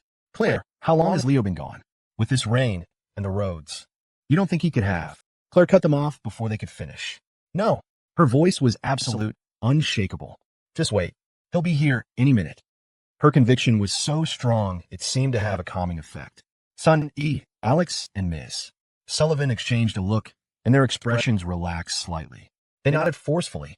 "Okay, we'll do another head count and keep everyone organized. As they hurried away, Claire turned back to stare into the darkness. The night was a wall of black, punctuated only by the driving rain. Her face remained a mask of calm composure, but her hands, hidden from view, were clenched in tight fists, her nails digging so hard into her palms they threatened to draw blood. Don't panic, don't panic. He'll come back. He promised me. Finally, a faint rumbling sound carried through the storm, the sound of an engine. Marco Shaw's ears perked up, his face breaking into a wide, excited grin. They're here. I hear them. Leo's brought people to get us. In that instant, Claire's eyes flew open, and she strained to see into the blackness. The engine roar grew louder. Then, a beam of light cut through the night. The next moment, a series of bright, powerful headlights pierced the curtain of rain, tearing the darkness apart. With a roar of their engines, a fleet of diesel trikes stormed through the school gate. They arrived like heroes, like gods descending from the heavens. The old village chief's powerful voice boomed out. Kids, we're here to get you. A wave of joyous screams and cheers erupted from the hallway. But Claire had no time to celebrate. Her eyes darted from one trike to the next, desperately searching. And then she saw him. In the passenger seat of the lead trike, next to the chief, was the familiar, beloved figure. The breath she had been holding rushed out of her, and the tension gripping her heart finally released. As he got out of the trike and walked toward her, she couldn't wait another second. She ran out into the rain and threw herself into his arms, holding him with all her might. Leo held her close. Took me a little longer than I thought. She cut him off. You're back. That's all that matters. She pulled back slightly, and he saw that her eyes were red. She took a deep breath. No time to talk. We have to get down the mountain. With the vehicles here, the evacuation began in earnest. 10 trikes had arrived. Normally, each could hold 4 or 5 people in the back. With nearly 100 people to evacuate, it would take at least 2 trips. The village chief yelled over the storm. Kids and women first. The rest of you wait for the next trip. No one argued. Son E, Alex, and Ms. Sullivan began ushering the children into the carts. But then, one person spoke up. Preston Zhu, his face contorted in a mask of panic and rage, screamed, "Why do the women go first? What if the flash flood hits before you come back for us?" He waved his arms frantically. In a disaster, everyone is equal. I don't care, I'm getting on this trip. Everyone stared at him with disgust, as if he were a clown. But Preston was beyond shame, his fear making him belligerent. Slap, the sharp sound of a hand hitting a face cut through the rain. Preston clutched his cheek, looking at Lily Lou in disbelief. You hit me. Lily's face was cold and emotionless. That was to shut you up. You're so afraid of dying? Fine. You can have my spot. I'll wait for the next trip. Preston stared at her, stunned. Then, forgetting the sting on his cheek, he scrambled onto one of the trikes. You heard her. She gave me her spot. Go, let's go. Watching his desperate, cowardly retreat, a bitter smile twisted Lily's lips. She remembered his arrogant boast from earlier. Protect you from the storm, he had said. When the Real storm came, he was the first to run. On the other side, Leo was trying to get Claire onto a trike, but she refused to go, looking up at him. Let the kids and the others go first. I'm staying with you. Her expression was stubborn, resolute. She clung to his hand, refusing to let go. Leo met her gaze and took a deep breath. Okay. The first group loaded up. With a shout from the chief, the engines roared to life, and the trike sped off into the downpour. The rest waited anxiously at the school. The rain was getting heavier, and the water on the playground was already past their ankles. A low rumbling sound could be heard from the mountain behind the school, a terrifying vibration that made their skin crawl. Their anxiety mounted, each second an eternity. Finally, the chief's fleet returned. He was soaked to the bone, his hair plastered to his forehead. He wiped the rain from his face and yelled, "Get on! Hurry!" The remaining people scrambled for the trikes. But even after every cart was filled to capacity, there were still more than 10 people left. The chief gritted his teeth. We're leaving. I'll come back one more time. It would have to be 3 trips. Marco, Leon, and Dylan all agreed to wait. Ms. Sullivan also insisted on staying, but Alex simply picked her up and put her in cart. You go on this trip, Ms. Sullivan, son Amy, and some of the other guys will wait for the last one. Leo nodded without hesitation. There's still time. Go, don't waste a second. He then lifted Claire and placed her in the back of a trike. He looked up at her. You go first. I'll be right behind you. Claire bit her lip, knowing that now was not the time for pointless arguments. Okay. Seeing her agree, Leo felt a flicker of relief. He was about to turn away when her voice called out again, urgent. Leo. He spun back around. From the cart, Claire reached out, grabbed the front of his shirt, and pulled him toward her. In the torrential rain, under the flashes of lightning, the girl in the cart leaned forward and kissed him hard on the lips. It was a desperate, forceful kiss, as if she was pouring all of her strength into it. When they parted, she looked him straight in the eye and said, enunciating every word, "If you're not on the next trip down, I'm coming back to find you." The storm raged. The fleet of diesel trikes tore through the night, racing down the rugged mountain path, battling the wind and rain on their way to the base.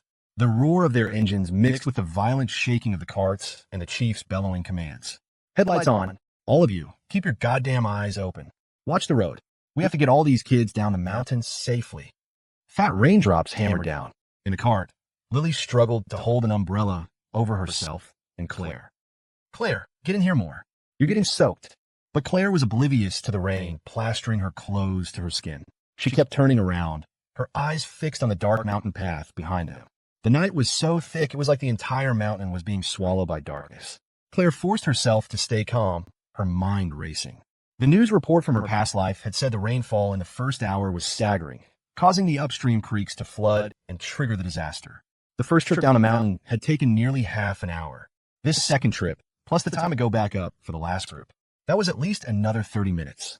They were cutting it dangerously close to the time the flash flood was supposed to hit. There might be some margin of error, but the odds were 50-50. The thought alone was enough to make her heart seize in her chest. The pain so sharp it stole her breath. She looked back again at the road they had come from, biting her lip so hard she could taste blood. In that moment, she was overwhelmed with the urge to jump out and run back up the mountain. Consequences be damned. A wave of regret washed over her. Why hadn't she been more stubborn? Why hadn't she thrown a fit, been completely unreasonable, and just stayed by his side? She had already lost him once. If it happened again, she couldn't even begin to imagine how she would survive it. Beside her, Lily sensed her distress and squeezed her hand, trying to offer comfort. "Don't worry, Leo will be fine." But as she touched Claire's hand, Lily gasped. It was colder than the rain. Just then, another set of engine roars echoed from the road below. Everyone looked up. Through the rain, they saw several more trikes speeding up the mountain toward them. A villager in the lead vehicle yelled out, "Chief, we got the rest of the village down. We're here to help."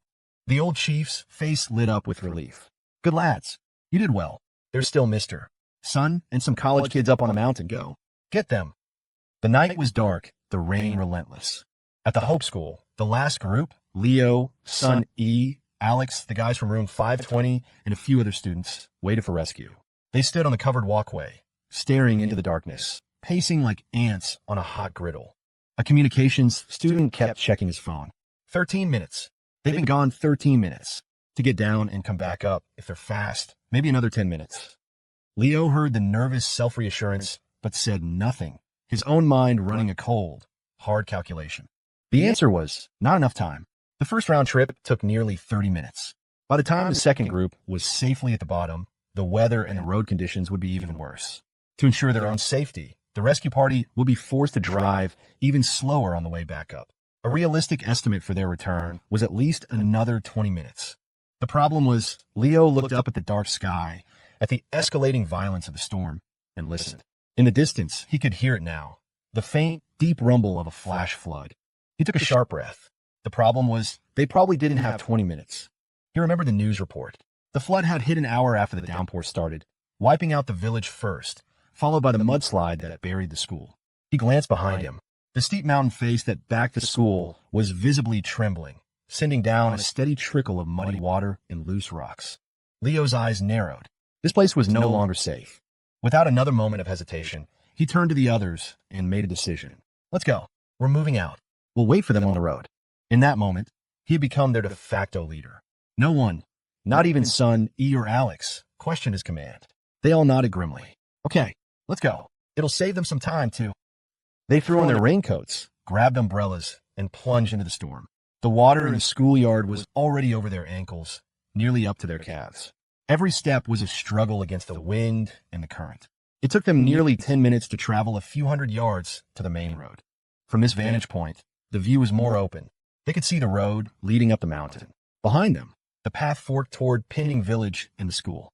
Just as they caught their breath, a massive, violent rumble echoed from the direction of the village.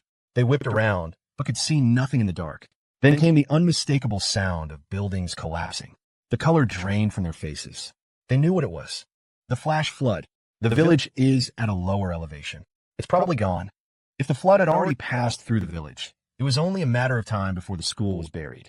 A wave of terrified relief washed over them. If they hadn't listened to Leo and left when they did, they would have been too late.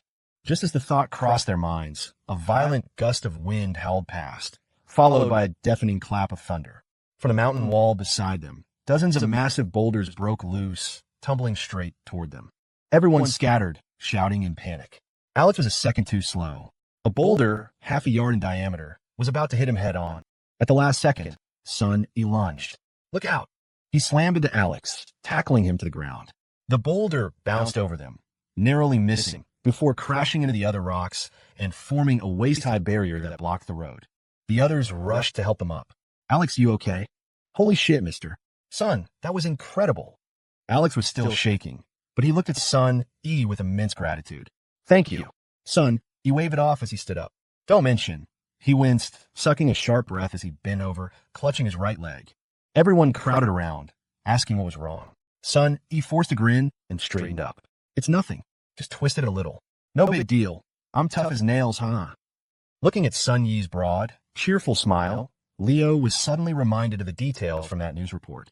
In the aftermath of the disaster, when the rescue teams finally cleared the debris of the school, they found the body of a young teacher in a collapsed classroom. He had died with his arms outstretched, shielding several children beneath him. That teacher, posthumously named one of the province's 10 most inspiring figures of the year, was Sun E. Looking at the man before him, Leo managed a small smile. 2 lifetimes apart, but this young teacher's selfless, heroic spirit hadn't changed one bit. But this time, maybe just maybe, his fate could be rewritten. Suddenly, the sputtering roar of diesel engines cut through the storm. 2 sets of headlights pierced the darkness, illuminating the road. The group stared, their gazes clearing the rock barrier. They couldn't believe their eyes. "They're here. So fast." The voices of villagers yelled from the 2 approaching trikes. "Mister, son, we dropped off the villagers and came straight back for you."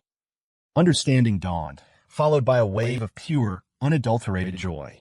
Leo's spirits surged. "Quick, climb over and get in."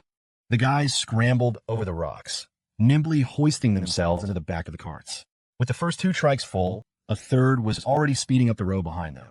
Only Leo and the injured son E were left, still making their way over the rocks. Alex, Marco, and the others yelled from the carts, "Leo, mister. Son, hurry up. Hey, we'll help you." A few of them started to climb back out, but another shower of rocks rained down from the slope, narrowly missing them. At the same time, the first wave of the flood, a surge of muddy water, swept up the road, instantly rising to their shins, the force of it nearly knocking them off their feet. Leo roared, "Help with what?" "Just go. Son E and I will take the third one." The 2 villagers driving the trikes jolted to their senses. With a shout of "Hold on tight," they cranked their steering wheels, slammed on the gas, and sped back down the mountain. The 3rd trike pulled up just as they left. The driver leaned out, yelling, "Mister, son, mister, Wallace, hurry." Leo, straining, had finally gotten Son E over the top of the rock pile. As Son E was about to climb down, he glanced back toward the school. His face went white. He let out a horrified cry. Wait, there's still someone at the school." Leo froze, whipping his head around to look. What he saw sent a chill through his entire body, like being plunged into ice water. In the distance, at the entrance to the school, which should have been pitch black, a small beam from a flashlight bobbed in the storm. A tiny figure was huddled there, trembling, its faint cries barely audible over the wind. Son E was paralyzed with shock. It's little Six, Jean Lily's little brother. I forgot to count him." Little Six was the 4-year-old boy they had seen yesterday, the one with the runny nose who wanted a date cake. His older sister brought him to school with her so she could look after him. In the chaos of the head count, they had forgotten him, only counting the official students. Son E snapped out of shock and tried to scramble back toward the school, nearly mad with panic. "Let me go. I'll get him." Leo grabbed him before he could fall. "Go where, you idiot? Your leg is busted. Stop trying to be a hero. Get on the trike." He shoved Son E over the rocks. The teacher stumbled backward and was caught by the villager. Son E was still yelling. "Little Six is still over there." Leo gritted his teeth and roared back. "Wait here. I'll go." The next second, he had already turned around. Without a moment's hesitation, he plunged back into the knee-deep water, sprinting like an arrow toward the school gate. The wind howled, and the rain poured down. The floodwaters churned around his legs, threatening to sweep him off his feet. He kept his eyes locked on the small figure at the school entrance. A strange thought flashed through his mind. If my life were a novel, this would be some seriously over-the-top, dramatic bullshit. I'd have to kill whatever bastard author came up with a plot this insane. No, he wouldn't even have to do it himself. His beautiful, gentle girlfriend would probably just have Mr. Joe take care of it. It was a few hundred yards. Leo ran with every ounce of strength he had. Little Six was sobbing. I want my sister, I want my sister. Leo scooped him up. Big brother is here. Let's go. He turned and ran, sucking in a ragged breath as he charged back toward the road. The floodwaters were getting deeper, more violent. Suddenly, a deafening, earth-shattering roar erupted from behind him, from the direction of the school. It sounded like the world was ending. Leo didn't dare look back. He just ran, holding the child tight, his lungs burning. On the other side of the rock pile, Sun, E, and the villager were screaming at the top of their lungs. Run. The mudslide is coming. The cold rain hammered down. The wind shrieked in his ears. His chest felt like it was on fire. His energy was fading fast, but the destination was just ahead. Hope was within reach. He was almost at the rocks, less than 10 yards away. On the other side, Sun, E, and the villagers' faces were alight with frantic joy. Quick, get over here. Get on the trike. 8 yards, 5 yards, 3 yards. At that moment, thunder cracked across the sky. The mountain wall to their side exploded. An avalanche of rock and mud crashed down, heading straight for the fork in the road. Leo's pupils contracted to pinpricks. His mind went blank. Another thought, absurd and clear, surfaced. Incredible. It can actually get even more melodramatic. If this is a novel, you son of a bitch author, Bertha Sue will definitely kill you. The thought lasted only a fraction of a second. In that same instant, Leo acted without a shred of hesitation. With the last of his strength, he hurled little Six forward. The child flew over the rock pile, crying out in shock, and was caught in Sun Yi's outstretched arms. At the same time, Leo's furious roar echoed through the storm. Go!